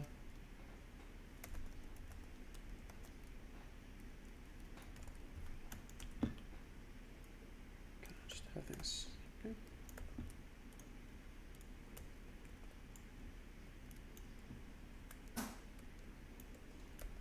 So you can kind of get a little bit more going on that front with how things are set up. Now, if you do have issues like this, where we've got this one and this one are kind of clashing with one another, it's worth noting that you have a few things here that are really useful for kind of resolving these issues. First off, you have the priority and the sort order, which allows you to say which one is being done and when. But often it's also because the types of decals that you're using may be being done in separate passes. For instance, this one here is coming in as translucent, but for something like this, I probably want it to be color, normal, and roughness as well on the debuffer.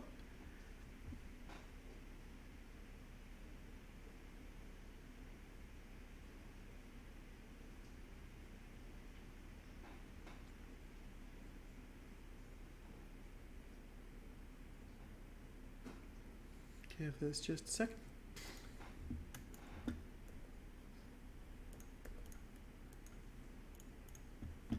At which point, once they're multiple in the same pass, you can then set your sort order as appropriate. Although I need to drop this down so it's not wetting up the walls. One thing that actually I didn't show before with the cracks, but I probably should have, is again, like, because these are just decals, you can pretty comfortably get something like this and crack the wall, for instance, if I need to. Like if I want to add some character on that front, kind of splatting something there is pretty easy for me to kind of get that little bit going.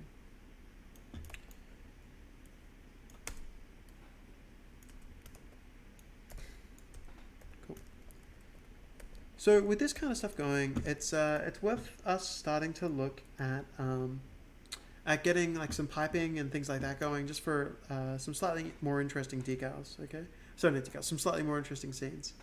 The reason I want to go with pipes in particular is I would like to show you a little feature that again is a useful thing to learn, which is part of Blueprint. And that is that, you know, if you want to build a pipe, you could pretty comfortably go in here and say, okay, I need this pipe and I need this pipe end, and just kind of drag these into the scene. You know, like there's nothing wrong with doing so. It will work. And, you know, once again, I can look at something like this and say, hey, you need to be a bit longer. And I could set this up however I needed to, with just like a couple of pipe bits doing their thing. Okay. But what I would personally like to do for a scene like this is set up an additional tool. Now the additional tool that I want to have set up is using spline layers. So we've got a pipe, right? And I could comfortably select these and kind of, you know, clone them around and do whatever. But really at the end of the day, if you're doing something like this and you're expecting to have like a lot of these, there's a really good chance that what you actually want to be doing here is having some sort of easy tool for you to just lay down more and more pipes with like more and more variance in what's going on. So to do something like that's actually surprisingly simple. I'm going to hit save, and I'm going to go back to my, my content browser. And this time I'm going to create another blueprint. So I'm going to create something else that can be placed inside of the world. You can hit add. It's going to be another actor. And I'm going to call this one BP Spline Pipe. Now, before we saw the construction script just setting values on the ceiling light, okay? But what if we wanted to do something a little more interesting? For instance, if we wanted to add a spline. So I've added a line, which is a spline, and I'm going to drag this into the world so you can see what it looks like. It's nothing fancy. It's literally just a line in space that you can select, and you can alt drag, make it do whatever you need to do. Okay? Nothing too fancy.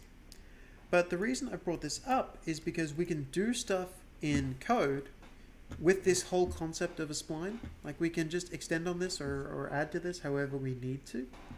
And in this situation, what I would like to do is we can actually look at the spline and say to it all sorts of stuff.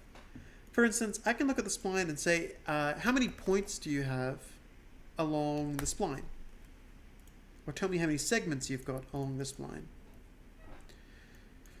So if I was to look at every single point,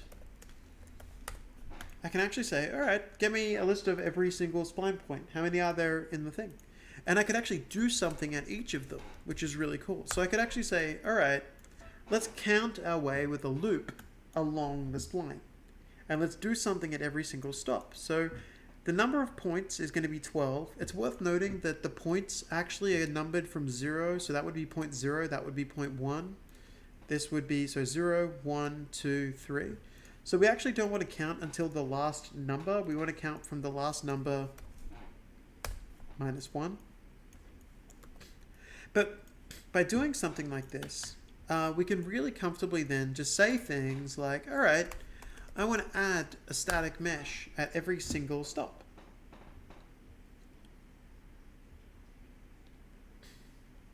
So let's say at every single stop, we want to add one of those pipes. Just as an example. Now, I need to tell it where it's going to be, but the cool thing is I can say get location at a point. And you can literally just tell these things. It will now add one at every point. See, it's just kind of adding those pipes at every single point from just all we did just before. Now the cool part with this is that, alright, so I added a static mesh, but we actually have a really cool system built in called spline meshes. And the reason I love these is because you can add spline mesh, spline mesh component.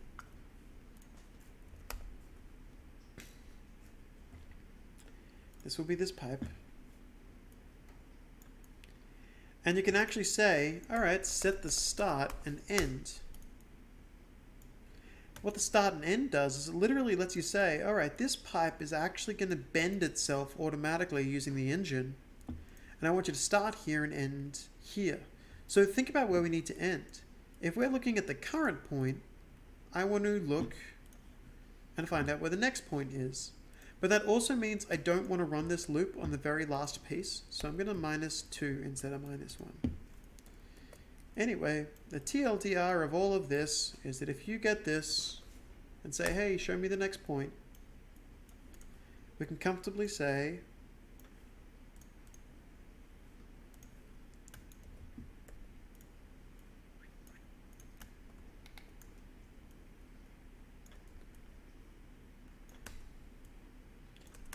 and if we wanted to, it's worth noting that this mesh is very low poly, so it's not properly bending. So if we were to look at a mesh that was a bit more bendy in how it's been set up, I'm just going to import one of those now.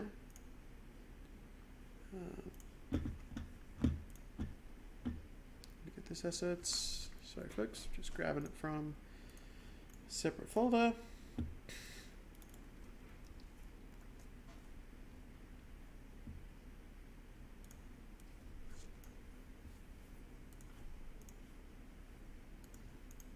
So I got a pipe here, which I just dragged in to import, because that's all you need to do.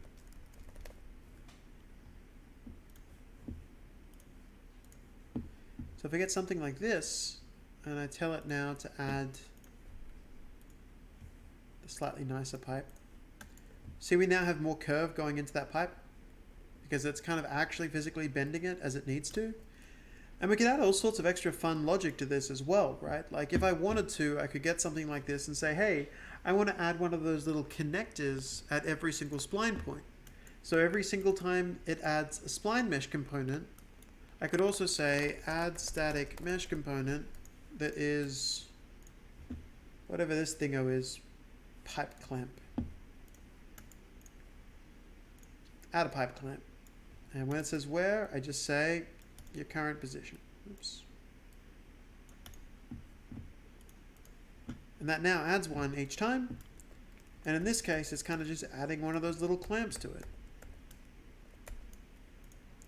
And this is useful because we can now start to, like, obviously this is a bit of a wacky pipe. Let's just pretend someone had a bad day and they chose to kind of beat this thing up, I guess. But, you know, by getting this, I can at any point kind of delete some of these points. I could grab this. I can comfortably just hook things up as I need to. But this is why I think it's personally really... can you adjust the rotation of the clamp procedurally? Yeah, for sure.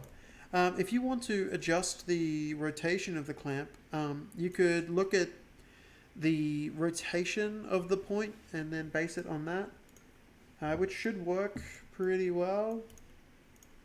Let's find out.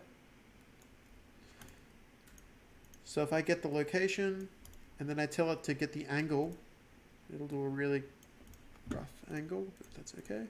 There you go. So that's now... if you see it, that's actually now bending the clamp accordingly. But like this kind of stuff is like, it's really not that much work. And if you know how to do it once, you know how to do it 1,000 times. And all of a sudden, you know, we could add all sorts of extra logic. You know, like I could make these pipes automatically spawn puddles at the bottom of them for some procedural storytelling going on. You know what I mean? Like I could easily set this stuff up to do whatever I need to give me a slightly more interesting environment. So being like an artist that has just like a little bit of scripting knowledge is really, really, really powerful. Like I can't stress it enough. Now I'm just gonna show you a couple of extra little tools that you may want to know about inside of the engine that I didn't run through last time, but I regretted not showing people. So the first thing I want to do is get these garbage bags, and if I was to drag these garbage bags into the scene, let's say we wanted to get a ton of these garbage bags, and we wanted them to like kind of fall in a more realistic way. Now check this. If I was to get these bags and pop them here and just add a bunch of these to the scene, there's a cool feature that you can do, which is you can enable physics. So I'm going to select all of these and hit simulate physics. And if I was to simulate the world and hit play, all of these bags are going to fall into wherever they are, okay? But we're in a real-time engine, right? So I can actually select all of these trash bags and hit K. And when I hit stop, they will actually stay exactly where they are. Like they will actually make that their final resting place.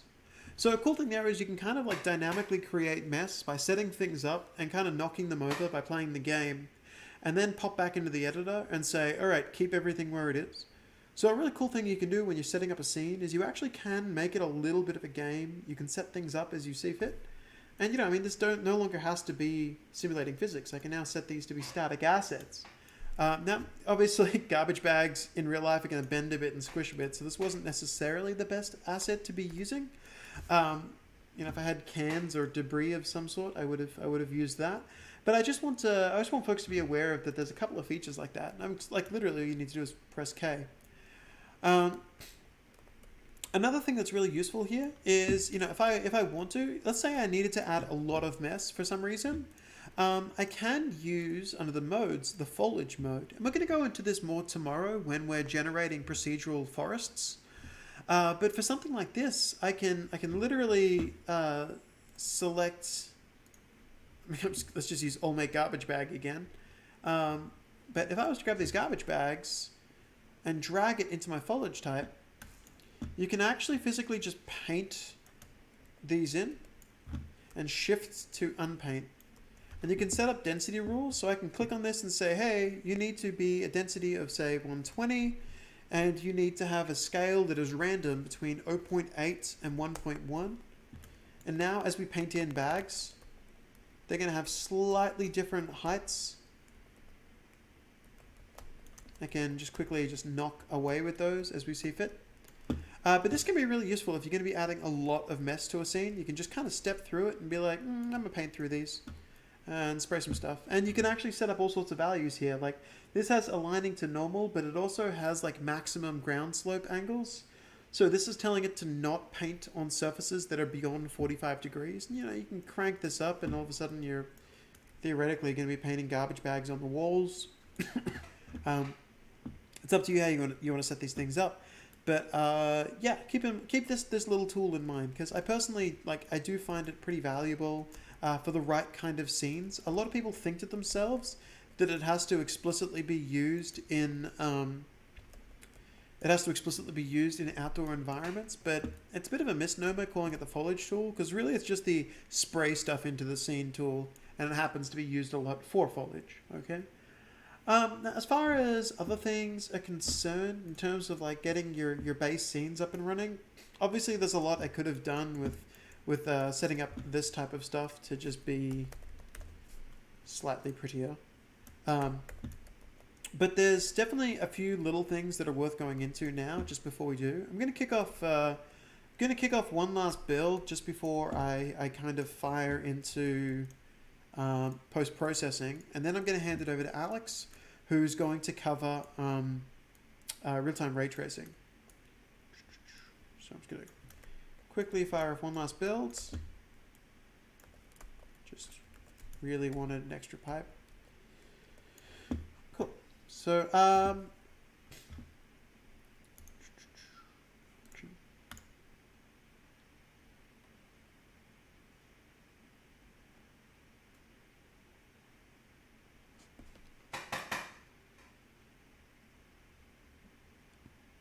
If there's any kind of scenes that anyone's looking to build right now that they think is going to be interior, and you're, excuse me, and you're not sure how to do it, feel free to ask me now. There's no problems with doing so.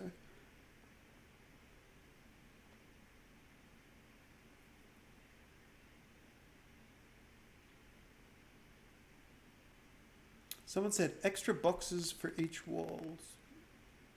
How would you make a house? Okay, so for subtractive method, I find it really good for doing big block interior areas like this. So it's really good for subways. It's really good for subways. It's really good for like evil lairs. It's really good for anything that's like subterranean and those kind of environments.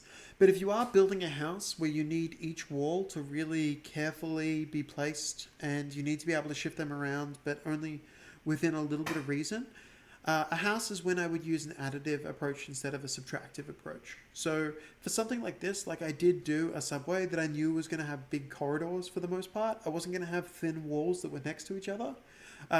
So this kind of really worked well for that kind of general approach.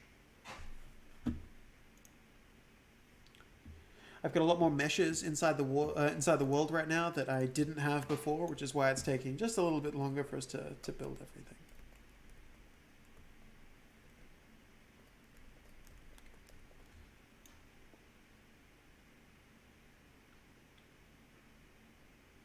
Okay. So it's worth noting that the last little part that I'm going to be touching on here is going to be post-processing. I'm going to let the lighting keep building as I do this next bit because we can still work. The next thing I'd like to touch is post-processing volumes, and these are really useful. You drag them into the world and you can see that we have a cube, okay?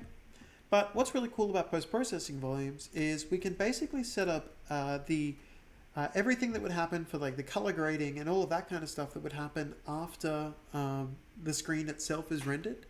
So watch this. If I was to go to this scene and say, hey, I want to crank up the bloom, now I can't see anything here, but when I move into the box, I can see the bloom increased.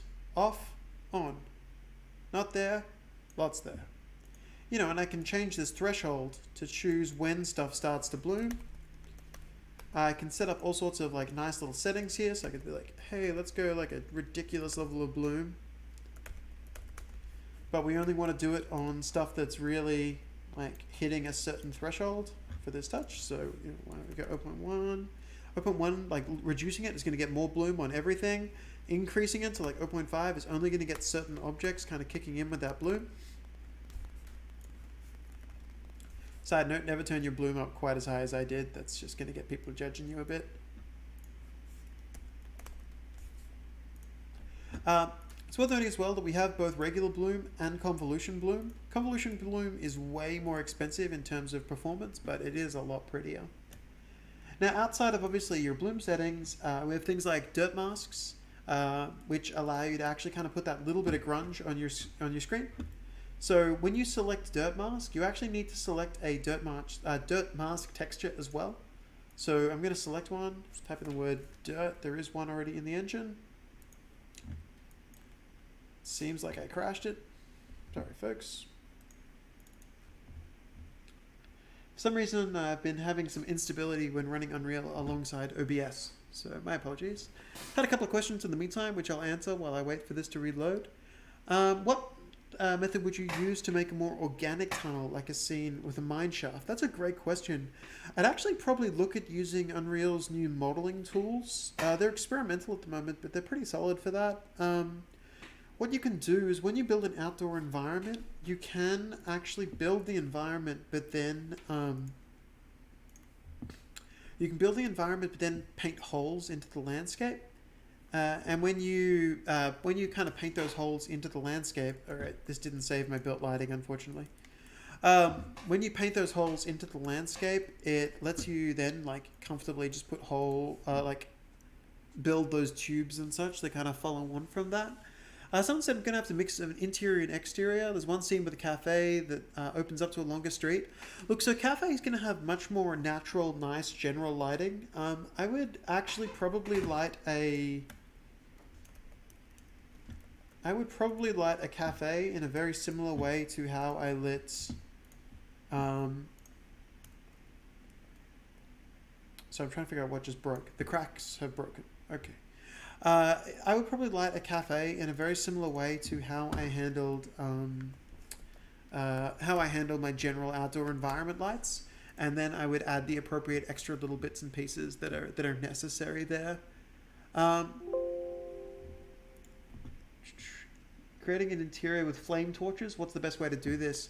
So a cool thing that I demonstrated in the intro to VFX session, and I'll demonstrate in the next one, is you can, when creating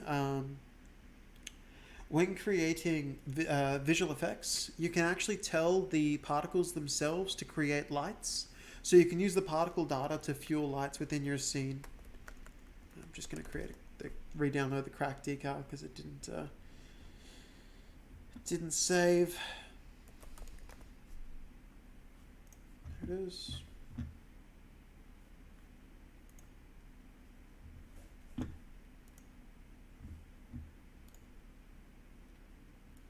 Sorry about that, folks.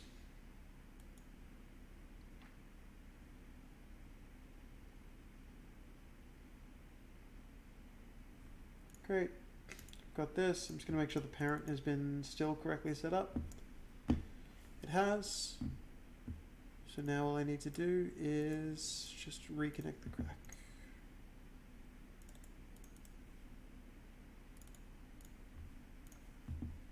So I'm just going to select all of the broken decals. My apologies, folks. It's just what happens when you're kind of working in an environment that's a little less stable than normal.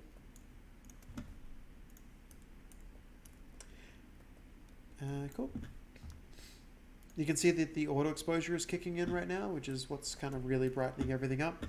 I'm still going to go ahead and I'm going to build. I'm not going to do a production build because I'd like us to move into the post-processing section that I was talking about a moment ago. Just going to save everything first this time and then click build.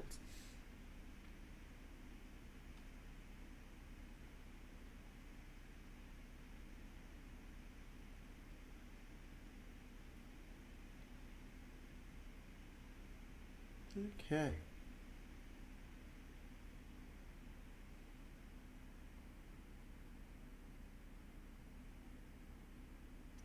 Now, while this builds, I'm just going to quickly go back into the post-process settings that I was showing you just before. So as I said, you just drag it into the world, and once it's in the world, it's now something that you can kind of directly work with. The first thing I'm going to do on this post-process is I am going to counter some of the exposure settings that we have. Dial things back a whole lot. Now the other thing I would like to do here is these settings will turn off the second I leave this room, which is useful because see when I go into it and out of it, we could have like underwater effects, or if you were going into a cave and you wanted to have that slightly desaturated look or a difference in your bloom for different areas, you can comfortably set it up this way. What I would like to do though is I'd like this to just be everywhere all the time. And there's a nice little value called infinite extent that you can turn on.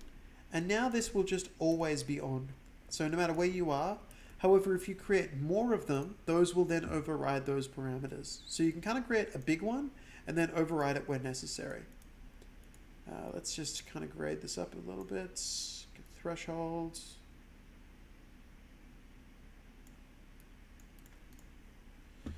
Cool. I'm going to exposure, I even want to take it down even another notch, a bit more like that, should be good.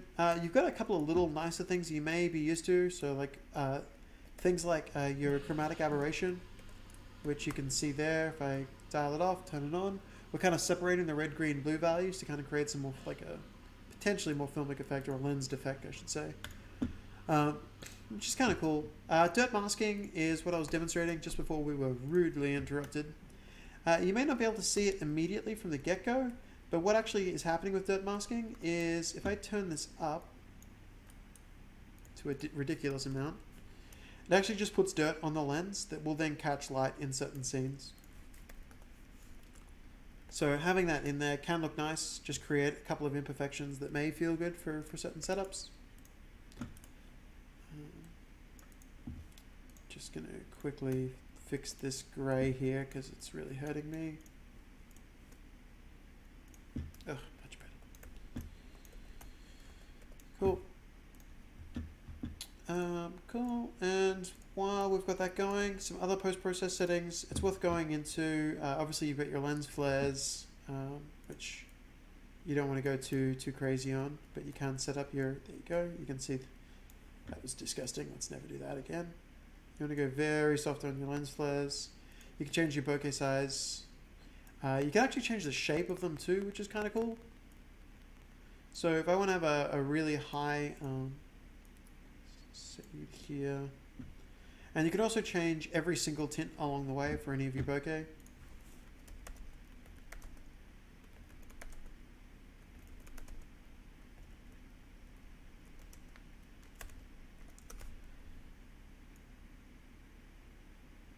So we could kind of set some of these effects up to be just that little,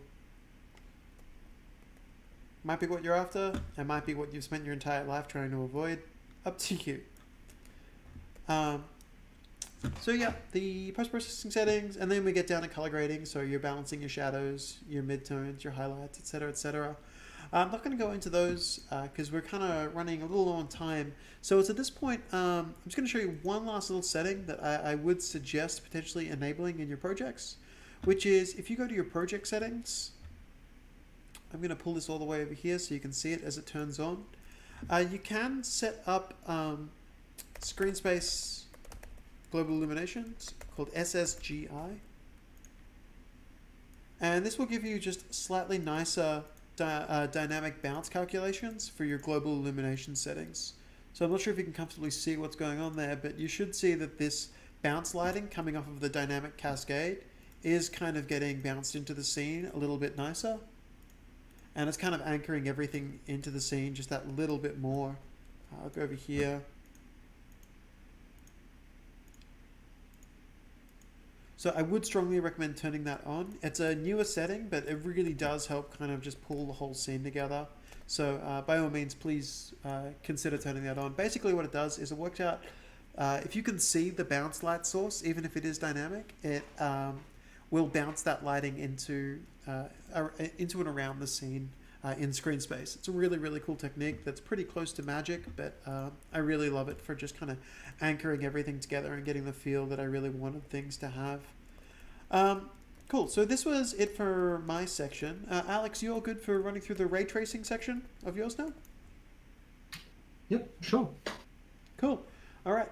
Someone's asked just before I do flick over, they said, with the SSGI, do you get much popping in and out of lighting? So honestly, that was my fear. I really genuinely thought you would. But it turns out that with the amount of like disruptions and whatnot you get in a regular environment, it's actually pretty safe. The one caveat to saying it's actually pretty safe, mind you, is if you have a situation in which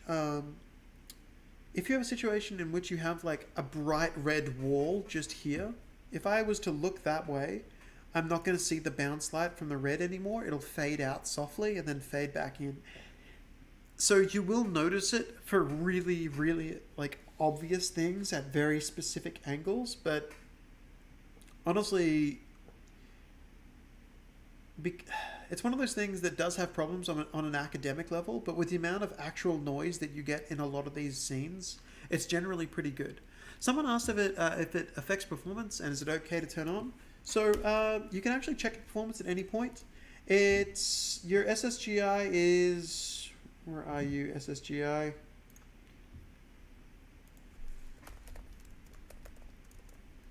Maybe it's getting done in one of these other passes. Ah, there it is there.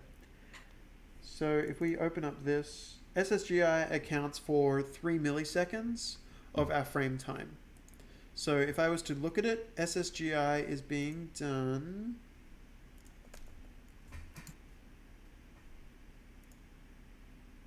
I swear I just had SSGI.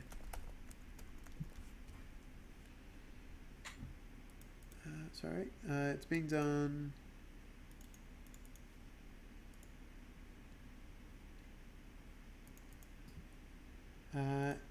SSGI is being done here.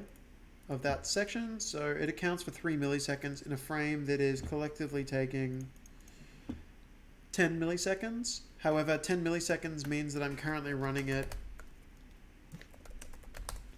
at 60 frames per second.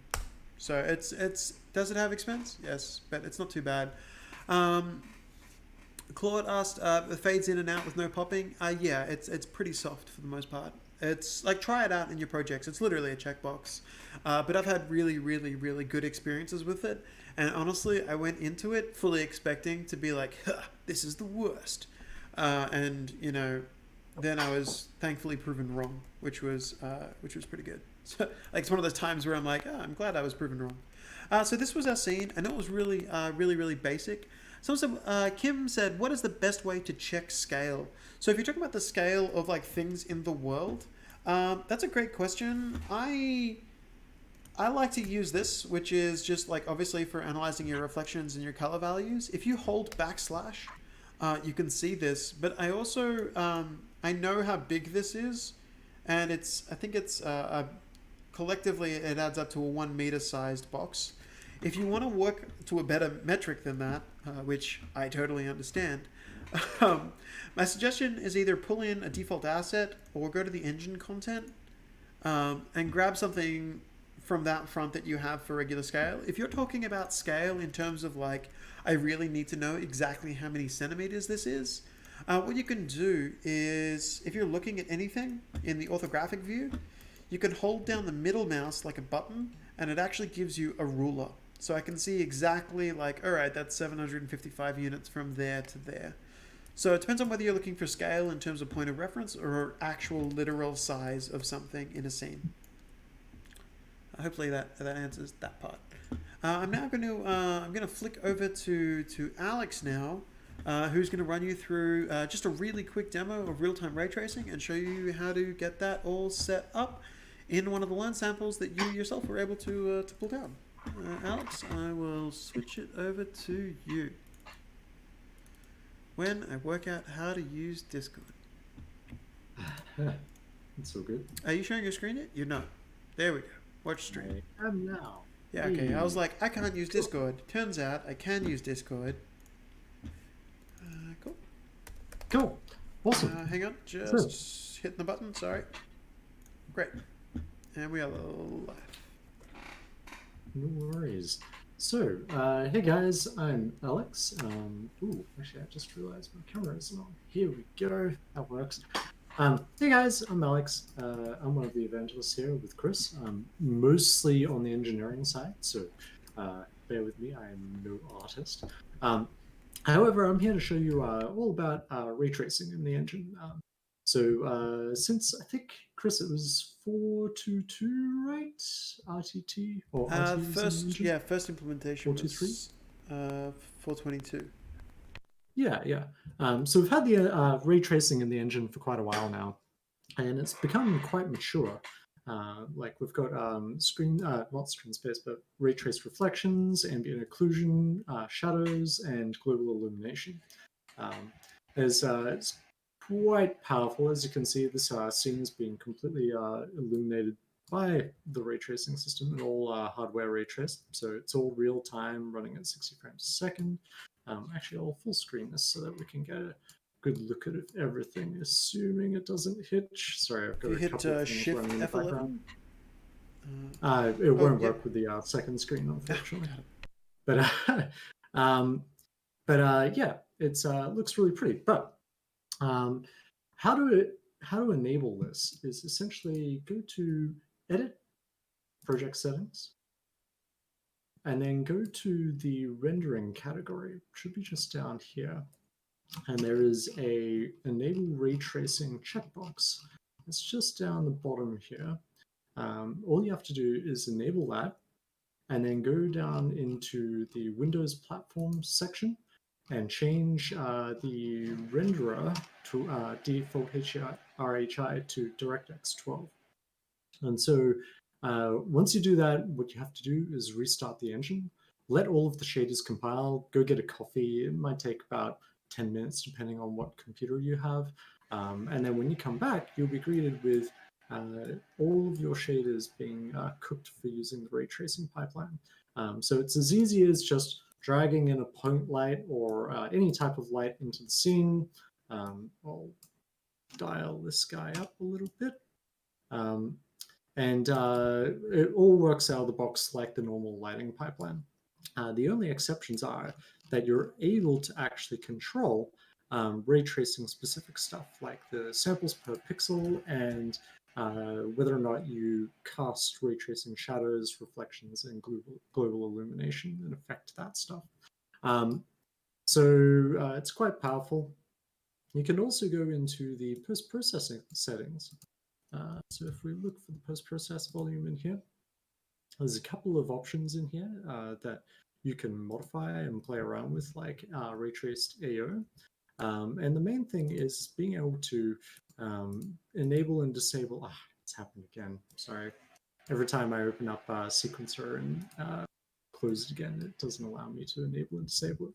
But believe me here, folks. What you can do is enable and disable ray tracing on the fly. From memory, actually, I think there is a console command, ray tracing .force, all ray tracing effects, 0. Here we go. So you can see the difference. So as soon as I re-enable it, we can see a very, very big difference between the quality of the effects that are being rendered right on screen. There's not much more to it. The only considerations that you really have to think about is potential performance.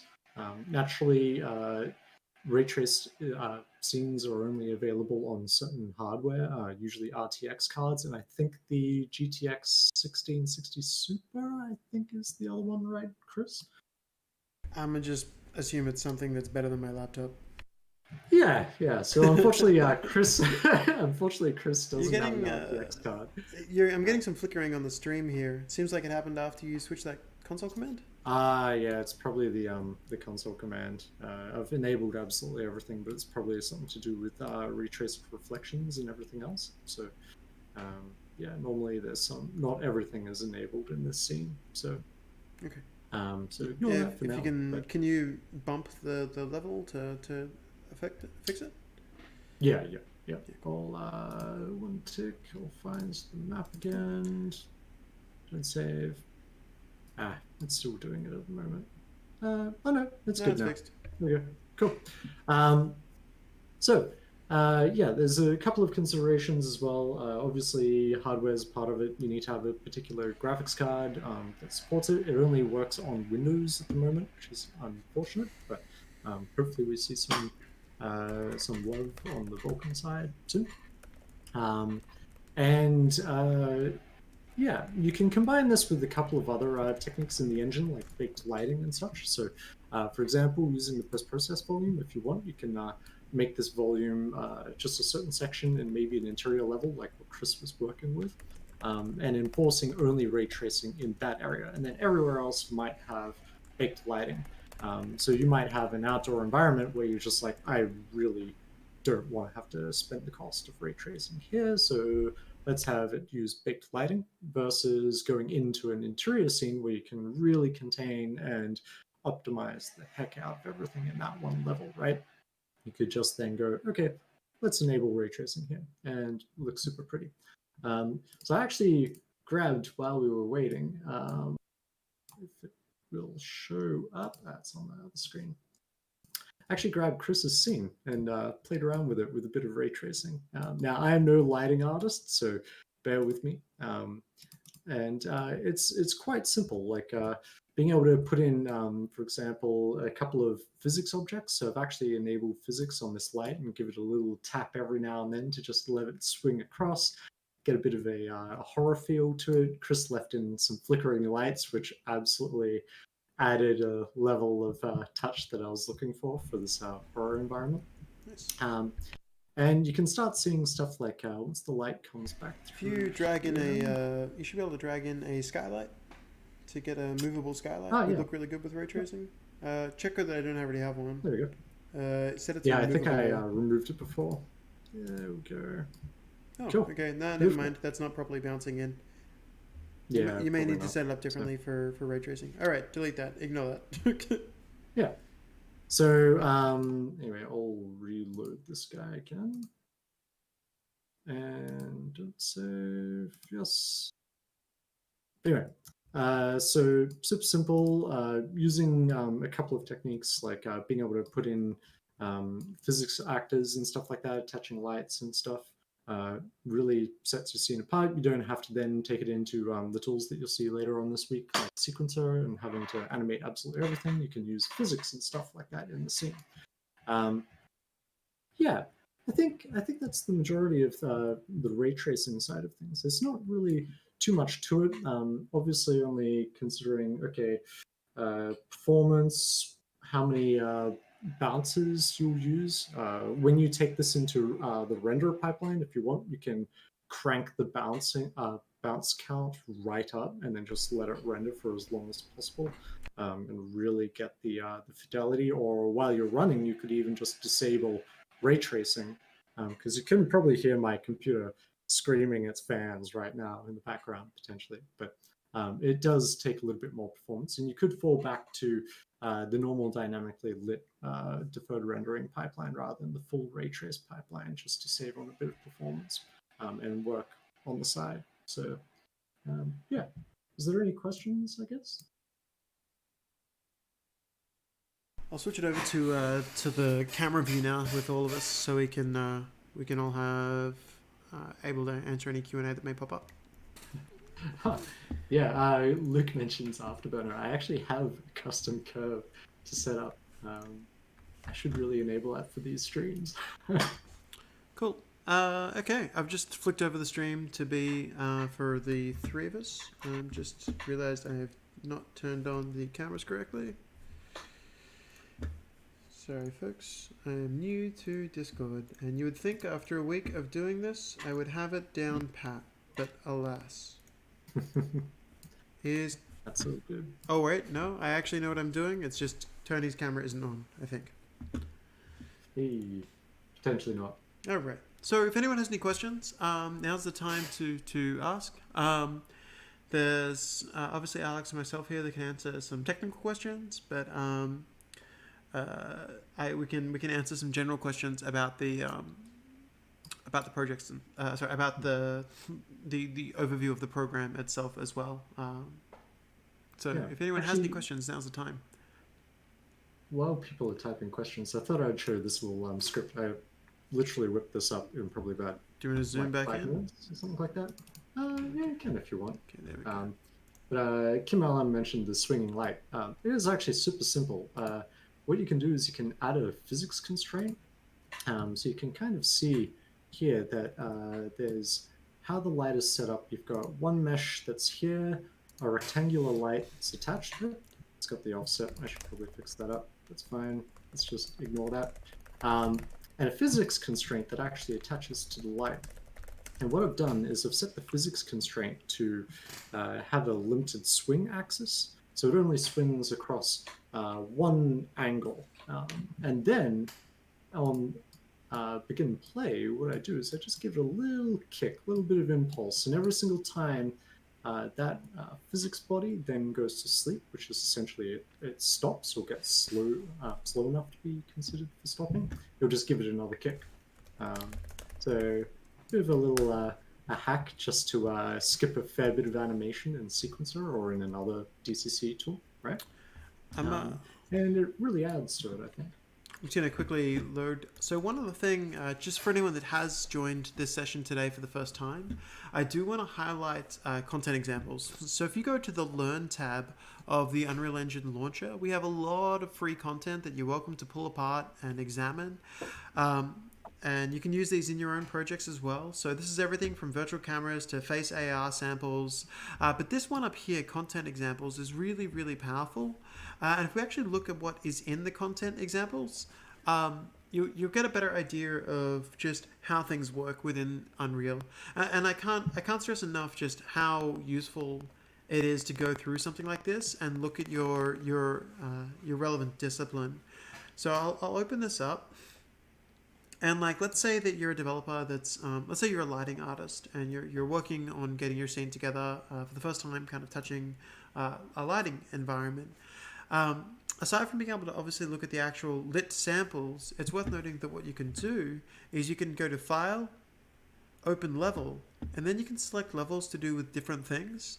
So if you wanted to see the general level design workflow, you can open up the level design workflow map, at which point we can step through and see, you know, this is how our environments look when we start them. This is how we are when we do the next pass, the next pass, the next pass. By the way, this actually just reminded me of a feature I forgot to tell everyone. At the moment, like I'm skipping around through all of these cameras. To do that, if I was to go to this location and hit Control and then a number, like Control 6, I can hit 6 to go back to that shot at any time. So I can use 1, 2, 3, 4, 5, 6, 7, 8, 9, etc., to just place my own bookmarks within the level, which is really, really useful. But the other thing that I wanted to go to, like, you know, if I was a lighting artist, I could look at these levels, which is good.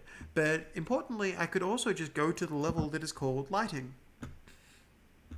And I could actually examine. So before, you know, a few of you had some questions about how these lights work, and quite rightfully so. I'm not the best at explaining the lighting mobility states, but we can see how a point light, a spotlight, and directional lights work in a scene. But more importantly, we can step out of here and we can see the difference between a static light and a stationary light. You can see it's casting those shadows, and a fully movable light, which no longer has that nice bounce, that frustum you can see there. So, you know, being able to kind of go through these areas and see where these are set up and how this could work for your project is really, really powerful. And there are quite a few different disciplines broken out in different ways. Like, we're going to be covering the landscape tools tomorrow for, you know, creating outdoor environments, and there are, you know, just a little breakdown of how some of those things work. Having, again, other things as well, like if you're looking at creating your own blueprints and looking at creating some interesting setups, the audio map as well is a really nice breakdown of some of the audio features within Unreal that will like do a reasonable job of kind of breaking down the difference between ambient sounds and like direct sounds, how we play waves, how we play cues, how attenuation and LPF filters work. Yeah, and we can go all the way up to here where we have like examples of reverb and such. So having this kind of setup is pretty powerful, and I strongly recommend considering it. We have had someone tonight recommend using OBS for getting keyboard inputs. That's a good idea. I'll look into doing something like that. I can't promise anything, but I'll take a look into doing it for tomorrow's session, and hopefully that helps people out a little bit. I'll switch back to the chat. Sorry, Alex, I didn't mean to steal your thunder. Just I thought I should cover the content examples while everyone was around. But otherwise, Yeah. if we have no other questions, by all means, you know, we can end the session and let people have their. Oh yeah, go for it. There was one question earlier on from Matthew McNamara, who's asking how to create a interior with flame torches. Yeah, so I mean, for something like that, I would recommend actually driving it through the particle effects, because what you can actually do is you can tell each flame to actually cast light into the world. If you want, I'll make sure that I focus on that when I do the intro to particles. But I did actually cover it in the previous intro to particles session because we had like this kind of solar system setup going on, and each little thing flying around was casting light into the scene. You could do the same thing for torches. My main advice for using torches would be to try and not cast shadows off of those lights. Any other questions? Cool. In that case, that looks like it's about it. Hopefully tonight was useful to folks. I know I made a couple of mistakes there. Sorry about the lighting setup at the very start there. Ball was dropped. But hopefully the session was useful, and I'm looking forward to seeing some of you at either the outdoor environments session tomorrow or the, I think, intro to sequencers tomorrow night. Is that correct? Either of those would be good fun. Oh, quick last question about something. Could you point to the right terminology to hide everything in a scene except what is inside a specific cube? So if you want to hide everything in a scene except for the things that are selected, you can right click and go to visibility, and there's a setting that says show only selected. What I actually like to do in my own editor is I like to bind a hotkey that is show only selected so that I can tap H and tap show only selected as an alternative to that to hide and show exclusive things. Cool. Well, have a good night, everybody. Thanks again for joining us, and hopefully this was useful, and hopefully you see you one of the next couple of sessions. Take care. Thanks, guys.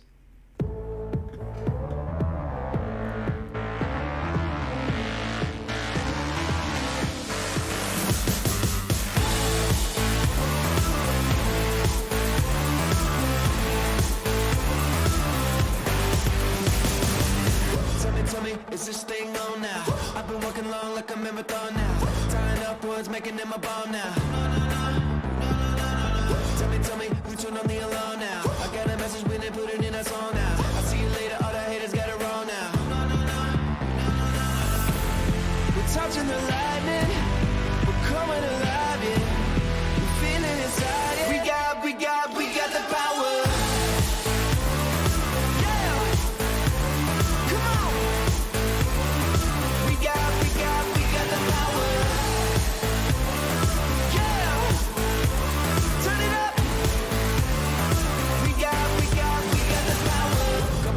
Is everybody with me? It's time to get together, no more enemies. Throw your hands up, can you feel the energy? Yeah, come on, can you finally hear what this means? 40-something years been chasing down this street, running like a wild man, going since 15. Yeah, we're touching the light.